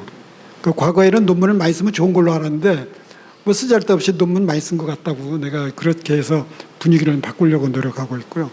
평가제도 물론 바꾸는데 그 학교 내에서 탈락하면은 외부 가서 또 살아와요. 법원에 가서 살아와요.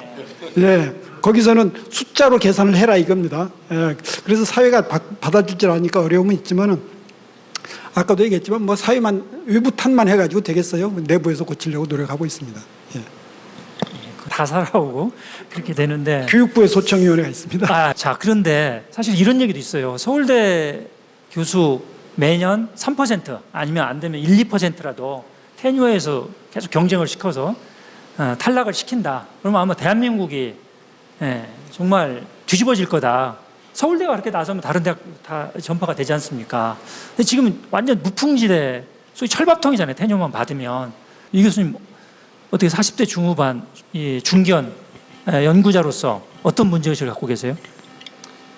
이제 저희가 정교수가 되면 자기가 이제 이미 한 연구 분야는요, 이미 새로운 분야는 아닐 것 같거든요. 선택을 해야 될 거. 저희 나이 되면 이제 선택을 해야 될 것 같은데, 제가 이 분야에서 정말 기초 분야가 되던 어느 분야에 연구자로서 큰 임팩트를 할 수 있는 어떤 그런 이제 중견의 커리어로 갈 거냐, 아니면 진짜 뭐 학교에 어떤 이런 기여할 수 있는 우리 총장님들처럼 학교를 이끌어갈 일을, 더 아니면 이제 이 기술을 가지고 한번 사회에 한번 산업화에 실어야 돼요. 셋 중에 하나 선택은 해야 될 것 같아요. 셋 다 잘하기 쉽지 않을 것 같고요. 그래서 그런 면에서 학교의 평가가 좀 다양하고 좀 혁신적이라고 했으면 좋겠는 건, 자기 분야에서 자기가 테뉴어까지 오면서 한 성과를 마지막으로 사회에 기여할 수 있는 방법이 뭔지에 대해서 자기가 제안을 하고, 평가자들이 이제 우리 기관장님들께서 그거에 포션을 많이 주는 게, 저는 그게 뭐 교육을 주던 연구를 주던 기술을 주던 아니면 어떤 사회에 대한 기여가 되던 그런 어떤 다양성 있는 평가를 위에 테뉴어부터 저는 주는 게 더 낫다고 생각합니다. 자기가 하고 싶은 일에 대한 어떤 평가가 더 좋지 않을까 생각합니다. 아주 정말 굉장히 중요한 화두고 다 우리 모두의 숙제가 아닌가 싶고요. 저번에 조 교수님 그때 저도 그때 같이 난양공대 총장님 그때 인터뷰할 때도 같이 갔잖아요. 예, 근데 난양공대는 실질적으로 들어보니까 테뉴어도 한 4분의 1밖에 안 주고, 테뉴어가 됐어도 한 절반은 물갈이 되는 정말 피 튀기는 경쟁 시스템. 그러다 보니까 임팩트 있는 연구를 안 할래 안 할 수가 없고, 산학 협력을 안 할래 안 할 수가 없잖아요. 사실 살아남으려면. 그런 현실 아니겠어요? 난양공대도 지금 위기감을 굉장히 많이 갖고 있습니다. 실질적으로 싱가포르 자체가 인구가 적고 리소스가 없기 때문에, 그렇기 때문에 그런 시스템 만들어놨는데, 이제 문제는 뭐냐? 지금 이밸류에이션은 시스템 자체, 글로벌 시스템이 임팩을 보는 게 아니라 임팩 팩터를 보는 거죠. 넘버, H 인덱스를 보는 거죠. 그래서 그러면 저희는 디파인을 해야 되는 거죠. 우리만의 임팩이 뭔가, 임팩에 대한 디파인이 이제 필요한 것 같고, 지금 이런 건데 R&D 같은 것도 굉장히 제가 알기로는 많은 돈을 지금 투자하고 있는데, 거기에 인풋에 대비 아웃풋이 그렇게 나오는지 한번 이건 뒤집어 볼 필요가 굉장히 있다고 생각합니다. 네, 그 좀 말을 아끼시는 것 같아요. 굉장히 정제된 용어를 많이 썼어요. 인수위 경험이라는 게 이거 아무나 해볼 수 있는 게 아니잖아요. 저희가 대학에서 R&D를 하는 목적 자체가 어떤 학문적인 지식을 새롭게 창조한다는 목적도 크지만, 또 하나 가장 중요한 거는 R&D를 통해서 인재를 양성한다라는 측면이 굉장히 크다고 생각합니다. 그러니까 우리를 R&D를 어떤 뭐 인풋 대비 아웃풋, 뭐 어떤 논문 특허 뭐 이런 걸만 관점을 보는 게 아니라, 그 R&D를 통해서 어떤 인재가 양성됐는지, 그럼 그 어떤 우리가 지금 사회가 원하는 인재는, 저는 핵심 인재가 부족하다 하는데, 사회가 요구하는 것이 문제를 풀고 더 나아가서 문제까지 만들 수 있는 인재가 부족하다라고 저는 이해를 하고 있거든요. 그런 인재를 길러가기 위해서는 우리가 대학에서 만들고 있는 국가 어떤 R&D 프로그램들이 과연 그거에 부합하느냐, 그거가 질적으로 그 수준에 맞느냐에 대한 고민들이 필요하다고 생각합니다. 저희가 이제 R&D 프로그램들을 만들 때도 우리가 전략적으로 좀 끌고 가느냐가 굉장히 또 중요하다고 봅니다. 저희 대학 차원에서의 어떤 집단 지성들이 발휘할 수 있는 플랫폼들이 만들어져 있느냐, 서울대와 지금 과연 카이스트가 우리나라 국가가 필요한 그런 어떤 난제들을 같이 협력해서 만들어가는 R&D 프로그램들이 있느냐에 대한 어떤 좀 생각들을 한번 해보면 좋겠습니다. 두 대학이 국가 난제를 풀기 위해서 협력하십니까 지금? 협력하십니까? 네. 네. 한번 말씀 좀 해주시죠. 협력을 당연히 하죠. 예. 어떤 협력을 하고 있어요? 네. 이 자리에 같이 계신 게 협력이죠. 그렇죠. 여기에서 행사할 때 제가 멀리서 튀어온 것도 협력이고. 맞습니다. 지금 대전에서 멀리서 와주신 것도 협력이고. 총장님, 카이스트랑 뭐 어떤 협력의 문화를 좀 지금 한번. 사실 말씀하신 대로 국가 난제를 어떻게 풀 건가는 걸 하는 게 사실 대학의 역할이거든요. 그래서 우리 서울대학에서 이제 올해 초에 국가 미래 전략원이라는 걸 만들어서 반기문 총장과 명예위원장을 모시고 국가의 난제가 뭔가, 뭐 인구 문제, 그다음에 그 팬데믹 이후에 어떻게 사회가 바뀔 건가, 그리고 과학기술이 어떤 영향을 미칠 건가, 이런 걸 좀 장기적으로 연구를 해야 되거든요. 그리고 우리 사회를 발전시켜서 필요한 거고요. 그거는 약간 인문사회적인 정책적인 문제가 있고, 또 우리 연구처 산하로 그 우리가 필요한 R&D가 뭔가 하는 거를 하는 연구팀이 있습니다. 그래서 그거를 사실은 우리 데이터 사이언스 대학원 2년 전에 만들었는데 큰 그림에서 학교가 그러니까 국가가 필요한 과제가 뭔가 하는 거를 고민하는 조직이 있습니다. 그리고 이제 카이스트하고 같이 연구하는 것도 좀 있고요. 오늘 이 자리에서 한번 두 분이 저 손 좀 한번 꽉 잡고 한번 여기서 이걸로 MOU 가늠하는 걸로 하겠습니다. 양교 서울대와 카이스트 국가 난제를 풀기 위해 이제 손을 잡다. 네. 모든 걸 이제부터 같이 상의해서 좀 해주실 것을 부탁드리겠습니다. 자, 이울 회장님, 우리 국가 R&D가 100조 원이잖아요. 네, 정부 예산은 올해 30조고, 이게 뭐 GDP 대비하면 세계 1인데 사실 성과는 이게 못 미친다. 이런 게 다 거의 다 지금 공감대가 있는 거 아닙니까? 국가 R&D 대혁신 어떻게 해야 될까요? 뭐 좀 반성을 해야 되고요. 그렇지만 이제 변명을 한다면 그 K컬처가 대성공을 했잖아요. 왜 BTS가 과학기술에서 안 나오냐? 이게 나오기 힘든 구조입니다. 왜냐하면 K컬처는 PT는 경쟁을 하거든요. 경쟁이 훨씬 더 강화돼야 되는데, 근데 그 예술 쪽은 다른 점이 있어요. 뭐냐면 정부가 경쟁의 규칙을 정해주지 않습니다. 알아서 합니다. 지원은 별로 안 하지만, 근데 과학기술은 정부가 지원은 많이 하지만 경쟁의 규칙까지 다 정해줘요. 그게 경제 논리입니다. 그래서 코스트 베니핏 그런 거 항상 따지고 거기서 논문 숫자, 특허 숫자 다 나오는 겁니다. 그래서 이제 요번 정부에도 그래서 저희가 굉장히 강하게 어필을 한 것 중에 하나가 과학기술은 이게 메커니즘이 다르니까 컨트롤 타워를 좀 다르게 좀 만들어 달라는 걸 계속 얘기를 하는데 아직까지는 그게 실현이 되지 않고 있는데요. 지금 100조 중에 민간 70조, 정부 30조거든요. 민간이 2배 반이 많습니다. 그래서 이제는 정부는 민간이 하기 어려운 연구, 뭐 미래라든가 도전이라든가 창의라든가 이런 걸 해야 되는데 그러려면 실패를 용인해야 되거든요. 근데 지금 같은 경제 논리로는 실패를 용인하지 않습니다. 예. 그래서 그런 것들이 좀 바뀌어야 되는데 그런 것들이 바뀌면 훨씬 더 좋은 성과를 좀 거둘 수 있지 않을까 그렇게 생각합니다. 감사합니다. 저 이남희 총장님 금방 우리 이 회장님이 BTS 말씀하셨잖아요. 사실 독일의 그 막스 플랑크나 이런 데 보면은 지원하되 간섭하지 않는다. 네. 뭐 이런 게 있잖아요. 하은학 프린시플. 그렇죠. 예, 맞습니다. 근데 이 국가 R&D 대혁신에서 보면은 이 인문, 예술, 사회 이쪽 역할도 굉장히 크거든요. 어떠세요? 예. 교육에 관한 분야 이런 것들이 너무 정치화돼 가고 있는 것이 문제입니다. 전문가들의 영역이 아니라 자꾸 정치의 영역으로 가져가기 때문에 좀 교육에 있어서 탈정치화가 필요하고요. 그다음에 스타 플레이어가 나와야지만 되지 않습니까? 만약에 박세리 선수가 없었다면 또 월드 세계적인 뭐 손흥민이라든지 이런 스타 플레이어가 없었다면 따르려는 사람들이 없지 않습니까? 우리 사회에서 지금 문제는 우리가 이야기하고 있는 전문 기술이 쉽지 않습니다. 정말 진정한 화학자가 되고 기계공학자가 되기 위해서 얼마나 많은 노력을 해야 되고 그러한 사고 구조를 갖기 위한 것이 쉽지가 않아요. 수십 년이 걸리는 프로세스인데 거기에 대한 대가가 없기 때문에 젊은 세대들이 아무도 안 하려고 합니다. 이걸 바꾸기 위해서는 그만한 대접을 받는 스타 플레이어들이 많이 나와야 되지 않을까.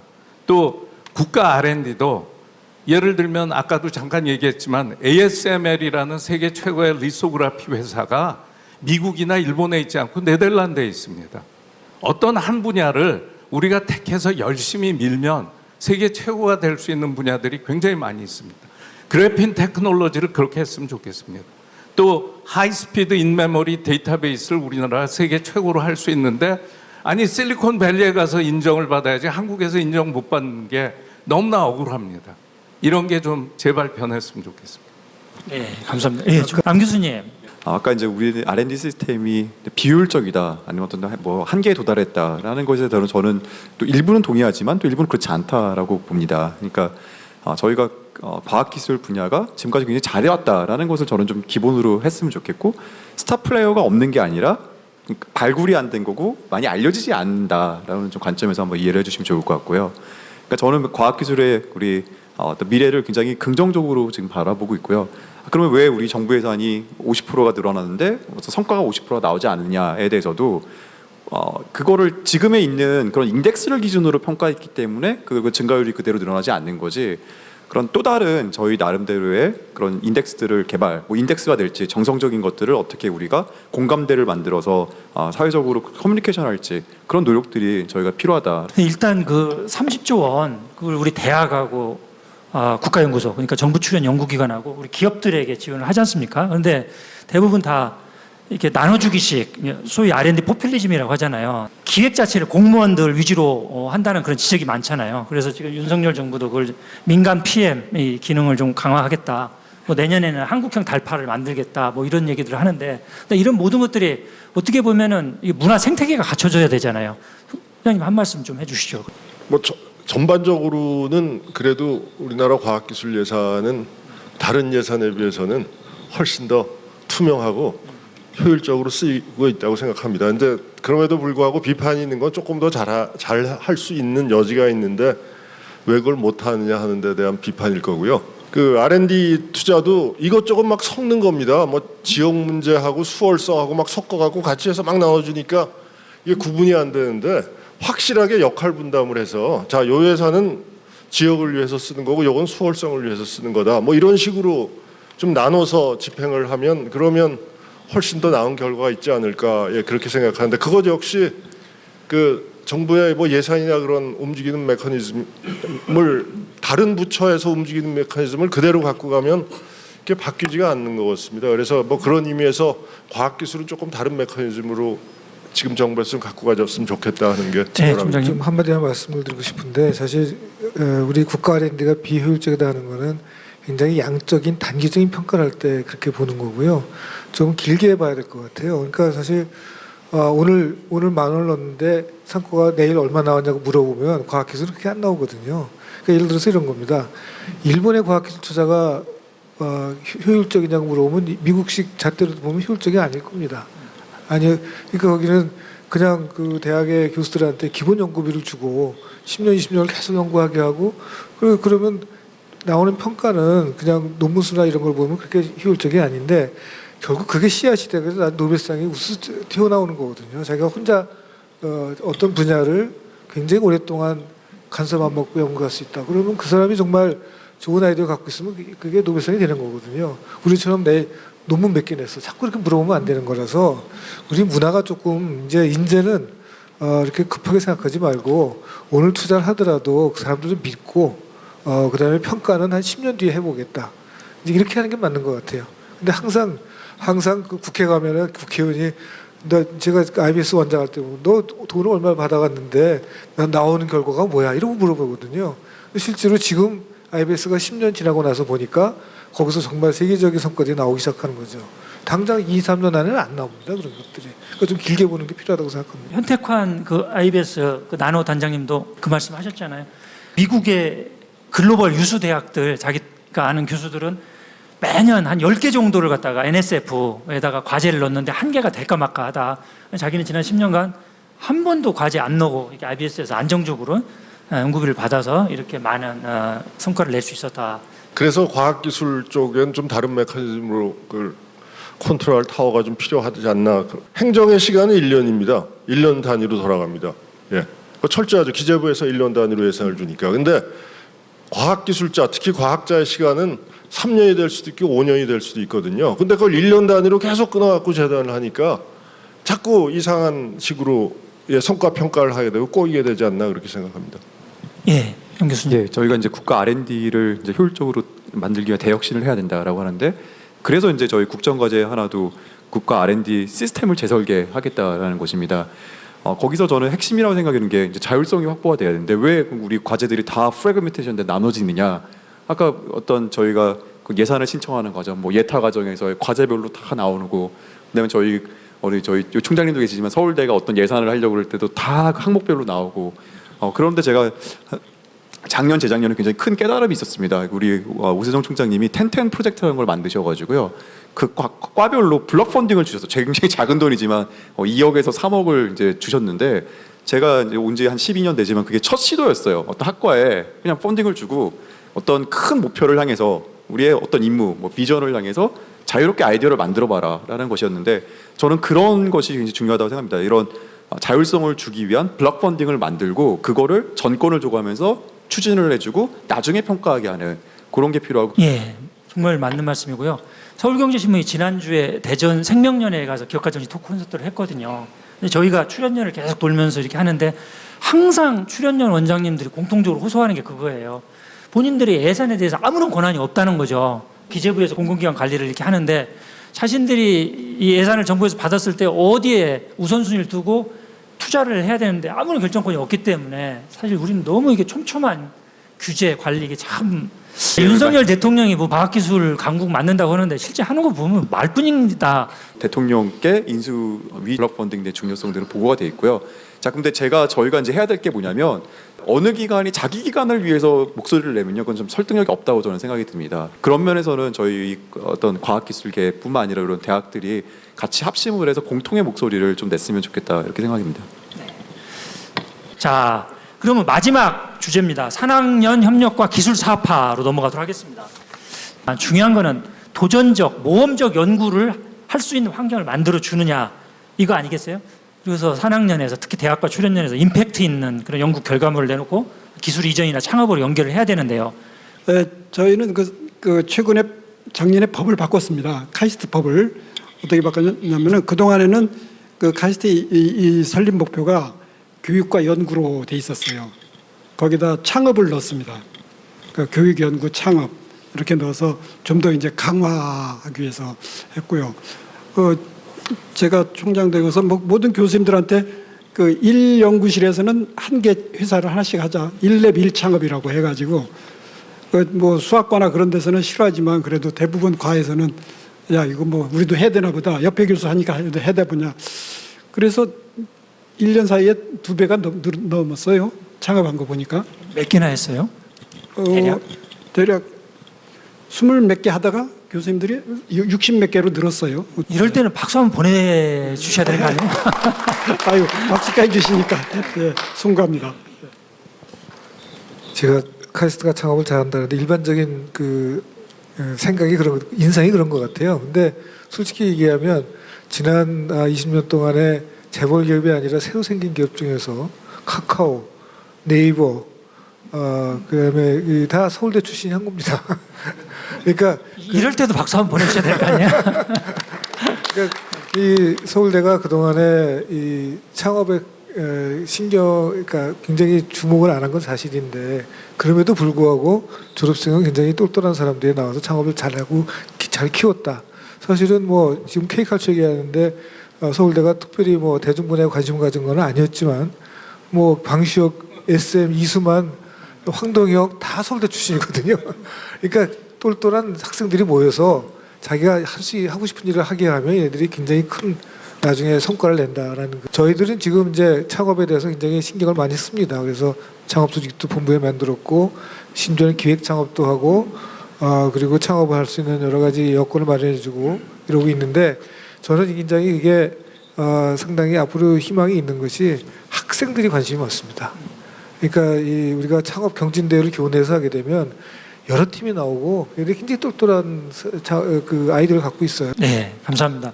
산학연 협력, 기술 사업화 하다 보면 우리 인문 예술 쪽에서는 약간 소외감을 느낄 수도 있잖아요. 사실은 융합을 해야 되는데 좀 어때요? 네.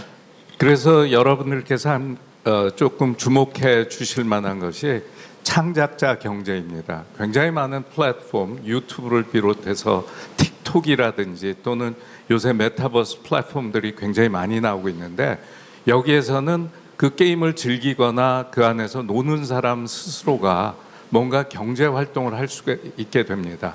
한번 생각해 보죠. 미래에 지금 우리가 생각하는 첨단 산업들은 고용을 일으키지 못합니다. 그랬을 때 대부분의 많은 사람들이 의존해야 될 것 중에 하나가 바로 창작자 경제가 아닌가 생각이 됩니다. 그래서 또 평생교육에 의해서 은퇴자라든지 이런 분들도 유튜버로도 많이 활동을 하시고 또 요새는 틱토커로도 많이 활동을 하십니다. 1인 기업, 혼자 하는 기업들이 굉장히 많아지게 됩니다. 감사합니다. 과학기술과 인문학의 융합 큰 임팩트를 좀 냈으면 좋겠다 이런 생각이 들고요.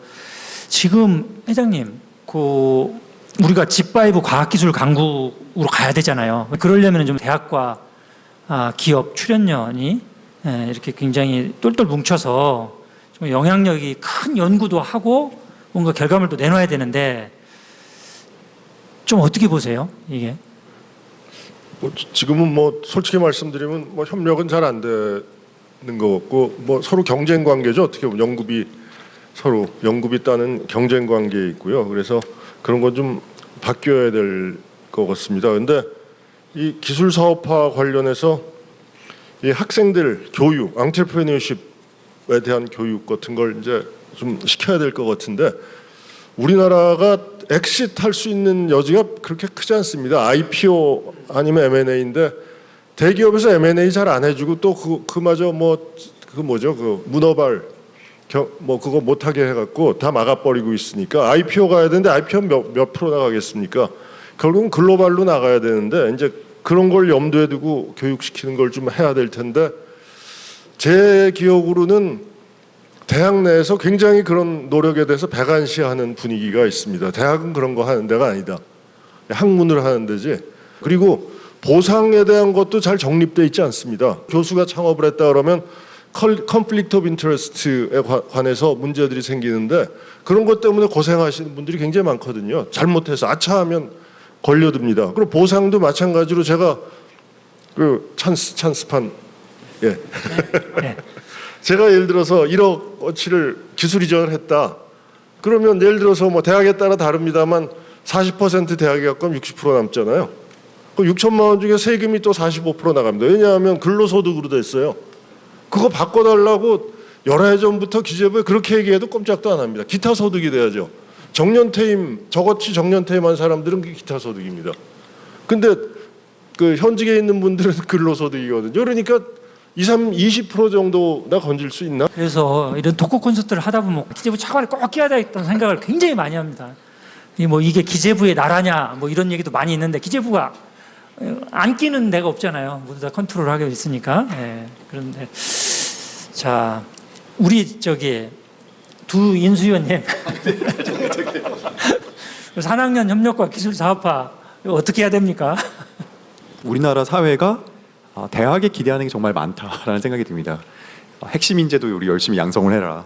커리큘럼도 또 그거에 맞게서 바꿔라라는 것이 이제 앞으로의 디스커션이었고, 그렇죠. 우리나라가 지금 또 요청되는 것이 이것만을 가지고는 성장 동력이 없으니까 새로운 기업들이 계속 나와야 되거든요. 그러니까 이제 또 기술 사업화를 해라라는 좀 그 목표치가 또 있는 것 같아요. 그러니까 여러 가지 임무가 저희가 주어진다라는 측면에서는 좀 부담스러운 면도 있는데, 그런 면에서는 다양성을 강조하고 싶은 게요. 어느 한 방향으로 치우치지 않고요. 교수들도 각자 정말 그 목적에 맞는 자기 그 어떤 미션들을 좀 셋업할 필요가 있다라는 생각이 들고요. 그러니까 저는 이제 궁극적으로 지금 우리나라가 필요한 것이 기술 사업하고 저희 R&D를 했을 때도 목적 지향적이고 정말 사회에 임팩트를 줄 수 있는 연구를 하라는 게 목적인데, 그것만으로 만약 국가 R&D가 좀 만들어진다라는 측면보다는요. 저는 이제 그게 좀 부족하기 때문에 한 실험실에서 5개가 창업이 되고 그 5개의 주체는 거기서 연구를 했던 학생들이 5개, 10개 창업하는 그런 모델들이 좀 만들어졌으면 좋겠다라고 생각을 하게 됐습니다. 그러니까 랩에서 나오는 기술들이 사업화가 돼야 되는데 그 랩 자체에서 창업을 하는 것도 굉장히 좋은 방식이지만 이 기술들이 정말 사업화는 그 사업을 할 곳으로 잘 이전돼야 된다고 생각을 하는데 우리나라의 그런 시스템이 좀 강력하지는 않다고 저는 생각을 합니다. 예전에 그 이스라엘의 히브리 대학에 방문했던 적이 있는데 거기에 이숨이라는 기술 이전 사업 그러니까 자기네 학교에서 기술 이전을 한 그 고객사를 보여주는데 전 세계 지도에 이렇게 다 산재돼 있는 거예요. 그래서 좀 놀라워서 이거 어떻게 다 연결한 거냐라고 했더니 자기네는 콜드콜을 한다는 겁니다. 그러니까 정말 영업사원처럼 그 일을 하는 거예요. 그 기술의 수요처를 찾아서 연락을 해서 그 기술을 팔아내는 그런 조직이 있어야 됩니다. 조금 더 확실하게 정말 세일즈맨 같은 느낌으로 이 기술을 팔아내는 그런 적극적인 시도들이 좀 필요하다고 생각을 합니다. 네. 지금 이스라엘 얘기를 해서 그런데 이스라엘은 정말 티에로 기술 사업화 조직이 대학이나 연구소나 잘 돼 있잖아요. 정말 세일즈 잘하고 있고, 더군다나 또 이스라엘 하면 후추파 정신. 그래서 우리가 사실은 얘기하고 다니는 기업가 정신이 바로 후추파 정신과 일맥상통한 건데, 이런 측면에서 총장님, 그 티에로에서 일부 기술 사업화 파트는 또 좀 민간 전문가들 데려다 쓰고 카이스트가 좀 요즘 많이 또 새로운 시도를 하고 있죠. 우리 대학의 이런 TLO 혁신 또 IP 전략 네. 이거 한번 말씀 좀 해주시죠. 맞아요. 우리가 이제 기술 사업화라고 하는 거는 기업가 정신을 사업화하는데 이제 적용하자 그건데 정작 기술 사업화하는 부서는 기업가 정신이 없어요. 정말 공감합니다. 예. 우리나라 대학 산학협력단 정말 기업가 정신 하나도 없어요. 예. 예. 그래서 저희가 이제 바꿔가지고 그쪽에는 인센티브도 뭐 주고 뭐 그런 식으로 바꿨습니다. 좀 조금 변하는 것 같긴 한데 좀 더 결과를 봐야 할 것 같아요. 네. 역시 인센티브를 줘야 움직이네요. 예, 예, 네. 그쪽이 중요합니다. 예. 총장님, 서울대에 대한 기대가 큽니다. 네. 아니, 서울대도 지금 그런 쪽으로 바꿔가고 있고요. 그리고 어떤 교수님들은 또 자기 기술이 얼마나 좋은지 잘 모르세요. 그래서 우리가 그 변리사나 이런 분들이 보고 특허를 보고서 이게 상당히 기술화 가능성이 있다 그러면 찾아가서 얘기를 해서 이 창업을 갖다가 지원해주는 그런 일도 지금 하고 있습니다. 그러니까 우리가 좀 노력을 하고 있는데 지금 사실은 이스라엘의 경우는 그게 굉장히 역사가 오래됐어요. 그러니까 심지어는 미국 대학보다도 먼저 됐습니다. 그거를. 그리고 그걸 굉장히 장기적으로 투자를 하고 거기 전문가를 키우고 그러니까 그게 되는 거고요. 우리나라가 또 하나 부족한 것 중에 하나가 이스라엘은 무조건 시작하면 세계 시장을 보고 합니다.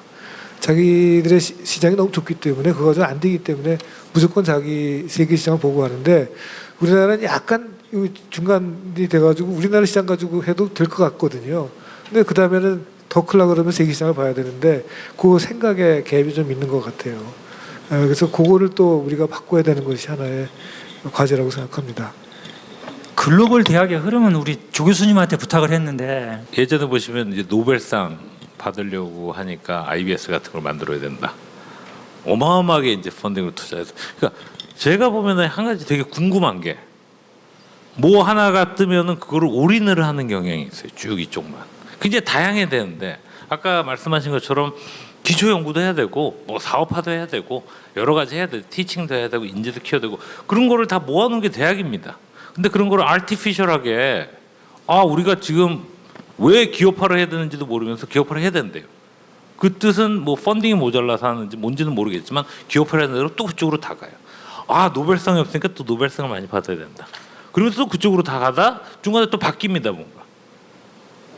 그러니까 다양해야지 뭔가 해결이 되는데 제가 펀더멘탈한 걸 지금 굉장히 말씀드리는데 기초적인 거를 이 다양성이 존재하지 않으면은 제가 보면 모든 게 해결이 안 되거든요. 가장 펀더멘탈하게 우리가 바꿔야 되는 게 뭔가 남을 인정해 주는 거, 다양한 거.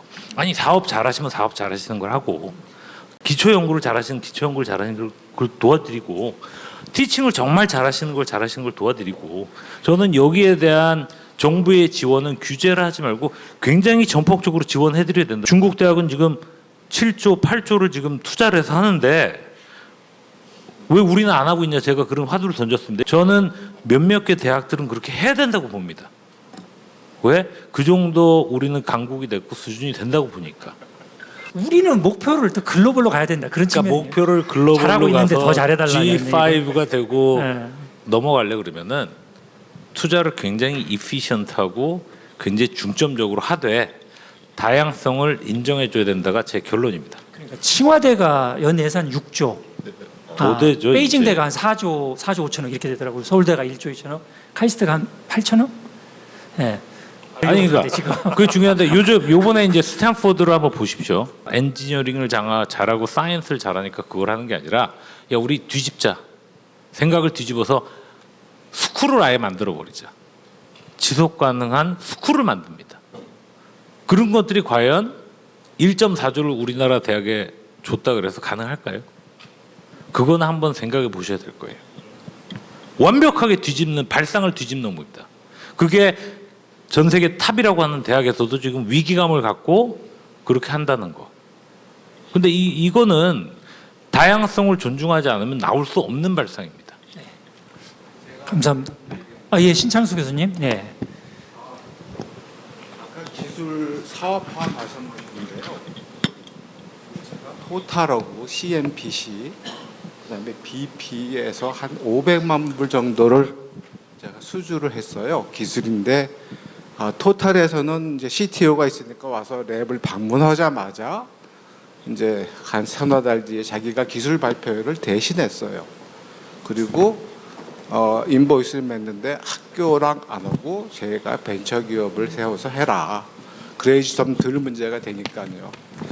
이제 그 기술이 이제 한 10년 동안 이제 그 시장을 뭐 점유하고 그랬었어요. 뭐 근데 석유 찾는 기술이라는 게 굉장히 참 굉장히 수학하고 컴퓨터 사이언스하고 지질하게 결합된 학문입니다. 근데 그런 기술을 사업화한다 그래도 정부에서 모르고요. 그다음에 기업도 모르고 학교도 모르고 저 혼자 그냥 발이 그냥 불이 나게 뛰어다녔습니다. 근데 이게 그 어그리먼트를 맺는데 외국 변호사를 사가지고 하는데 변호사비로 한 20% 정도가 들어갔습니다. 근데 그러고 나서 이제 이게 그 굉장히 아까운 기술이었죠. 근데 우리나라는 그냥 이대로 놔두는 게 어쩌면 난지도 몰라요. 개인 기업들이 허개실이 나는 게 나는 것 같아요. 왜냐하면 제가 아까 수백억이라 수백조를 제가 지원 범죄자라 그랬잖아요. 우리 강의를 제대로 안 해요. 그래서 정말 수백조, 수천조를 우리가 놓치고 있어요. 제가 이만 하겠습니다. 이제. 우리 교수들이 범죄자다 막 이런 그렇게까지 정말 뼈저린 어떤 실제 범죄자라는 그런 뜻이 아니라 우리가 그 정도로 책임감을 갖고 우리가 인재를 양성하고 있느냐 거기에 대한 문제의식을 또 던져주셨고요. 또 산학년 협력 측면에서도 정말로 한번 정말 제대로 한번 해보자. 금방 말씀 주셨고 감사합니다. 아까 회장님 암만 AI 시대가 되고 어쩌고 해도 대학이 그걸 대체할 수 있는 어떤 사회적인 엔티티가 있느냐 저는 없다고 보는데 거기 중심에 다양성이 있다고 보거든요. 그래서 그 다양성을 계속 추구하는 길만이 대학이 계속 살아남을 길이고 결국 대학을 어떻게 바꾸느냐는 그 지속적으로 다양성을 어떻게 추구할 것인가에 포커스가 맞춰져야 된다고 생각합니다. 그게 제일 키가 아닌가 생각합니다. 안 그러면 연구소가 대체해 버릴 수도 있고 뭐 그냥 온라인 강의가 대체해 버릴 수도 있고 뭐 그렇지 않을까 그렇게 생각합니다. 감사합니다. 에 대해서 대학에 굉장히 중요한 것이 이제 재정 문제입니다.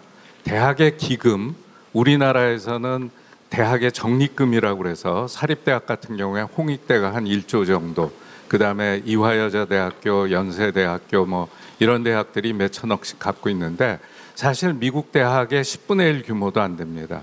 미국에서 가장 예산을 많이 그 펀드를 가지고 있는 데가 하버드 대학이죠. 52억 불 정도 된다고 그래요. 그리고 지난 25년 동안 기금을 7배를 늘렸고 가장 강력한 헤지펀드입니다. 굉장히 과감하게 투자를 해서 높은 수익성을 거두고 있는데 우리나라는 대학이 갖고 있는 그러한 그 기금을 거의 운영을 정기예금 외에는 못하게 합니다. 거기에다가 또 물론 지금 재단이 된 서울대학조차도 기금이 얼마인지 없습니다. 정부 예산에만 의존하는데 우리나라가 대학이 독립성을 갖기 위해서는 이 기금을 제대로 활용을 해서 거기에서 나오는 수입이 거의 80%가 미국 대학들이고 등록금 수입은 한 20%밖에 의존도가 없는데 우리나라는 거의 100% 등록금에 의존하기 때문에 발전이 대단히 어렵다고 봅니다. 그래서 이러한 대학 전체를 운영하는 기술 자체도 우리는 이사회 이사진들 보면 대학에 대한 전문성이 거의 없는 분들입니다. 그러다 보니까 제대로 운영이 안 되는 부분이 많이 있습니다. 미국 대학들은 보면은 이 사회 주요 기업인들을 많이 참여시켜서 도네이션도 많이 받고 그러는데 사실 우리 대학은 거의 기업인이 거의 없잖아요. 정부에서 한 반절 이상 들어와 있고 예를 들면 뭐 그런 식으로 이렇게 하고 있는 좀 바꿨으면 합니다. 반갑습니다. 다양화와 혁신적인 제도 개혁과 그다음에 글로벌화가 중요하다고 생각합니다. 어떻게 각 대학들이 그러한 인재들을 제대로 키울 수 있는가라는 특정 프로그램들을 만들어야 되는데 우리는 제도적인 게 마련이 안 됐기 때문에 그게 잘 안 되고 있습니다. 대학의 개선이 필요한데 그러려고 하면 지금 서울대, 카이스트, 연고대 이런 총장님들이 나서서 그 제도를 좀 바꿔야 된다고 생각합니다. 글로벌화가 안 되면 안 되는데 아직까지 대학이 그런 점이 많이 부족하기 때문에 좀 더 시각을 밖으로 좀 내봤으면 좋겠습니다. 예, 감사합니다. 교수님 고맙습니다. 사실 우리 30조 국가 R&D도 이거를 굳이 우리끼리만 나눠 가질 필요가 없잖아요. 그냥 옛날 김대중 대통령이 일본 문화 과감히 개방을 해서 그게 결국 한류 경쟁력이 나왔잖아요. 그러면 30조 R&D조차도 외국에도 다 문호 개방하고 다 들어와라.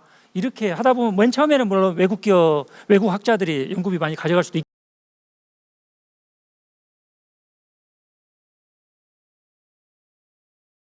글로벌 그 산학년의 노하우까지도 우리가 다 습득하는 계기가 되지 않을까. 그래서 서울경제신문은 항상 30조 R&D 중에서 한 5%는 국제 R&D에 써야 된다 이런 좀 주장을 하고 있고요. 자, 혹시 마지막으로 꼭 이 얘기는 해야 되겠다. 네네, 우리 홍병희 교수님. 대학에서 기술 사업화 촉진하려면은 반드시 소득세 부과되는 거 반드시 바꿔야 됩니다. 사실 소득세 면제가 되긴 됩니다. 발명진흥법에는 면제가 되게 되어 있는데 시행령에서 지금 부딪히고 있는데 그거를 예전에는 캡이 없다가 300만 원으로 묶어가지고 지금 이렇게 됐거든요. 그거 고치지 않는 한은 오히려 저는 지금 제가 하는 기업에 비싸게 이제 이전을 하면 저도 좋고 대학도 좋은데 일부러 낮춥니다. 그런 부분에 대해서 꼭 해결했으면 좋겠습니다. 예, 이상입니다.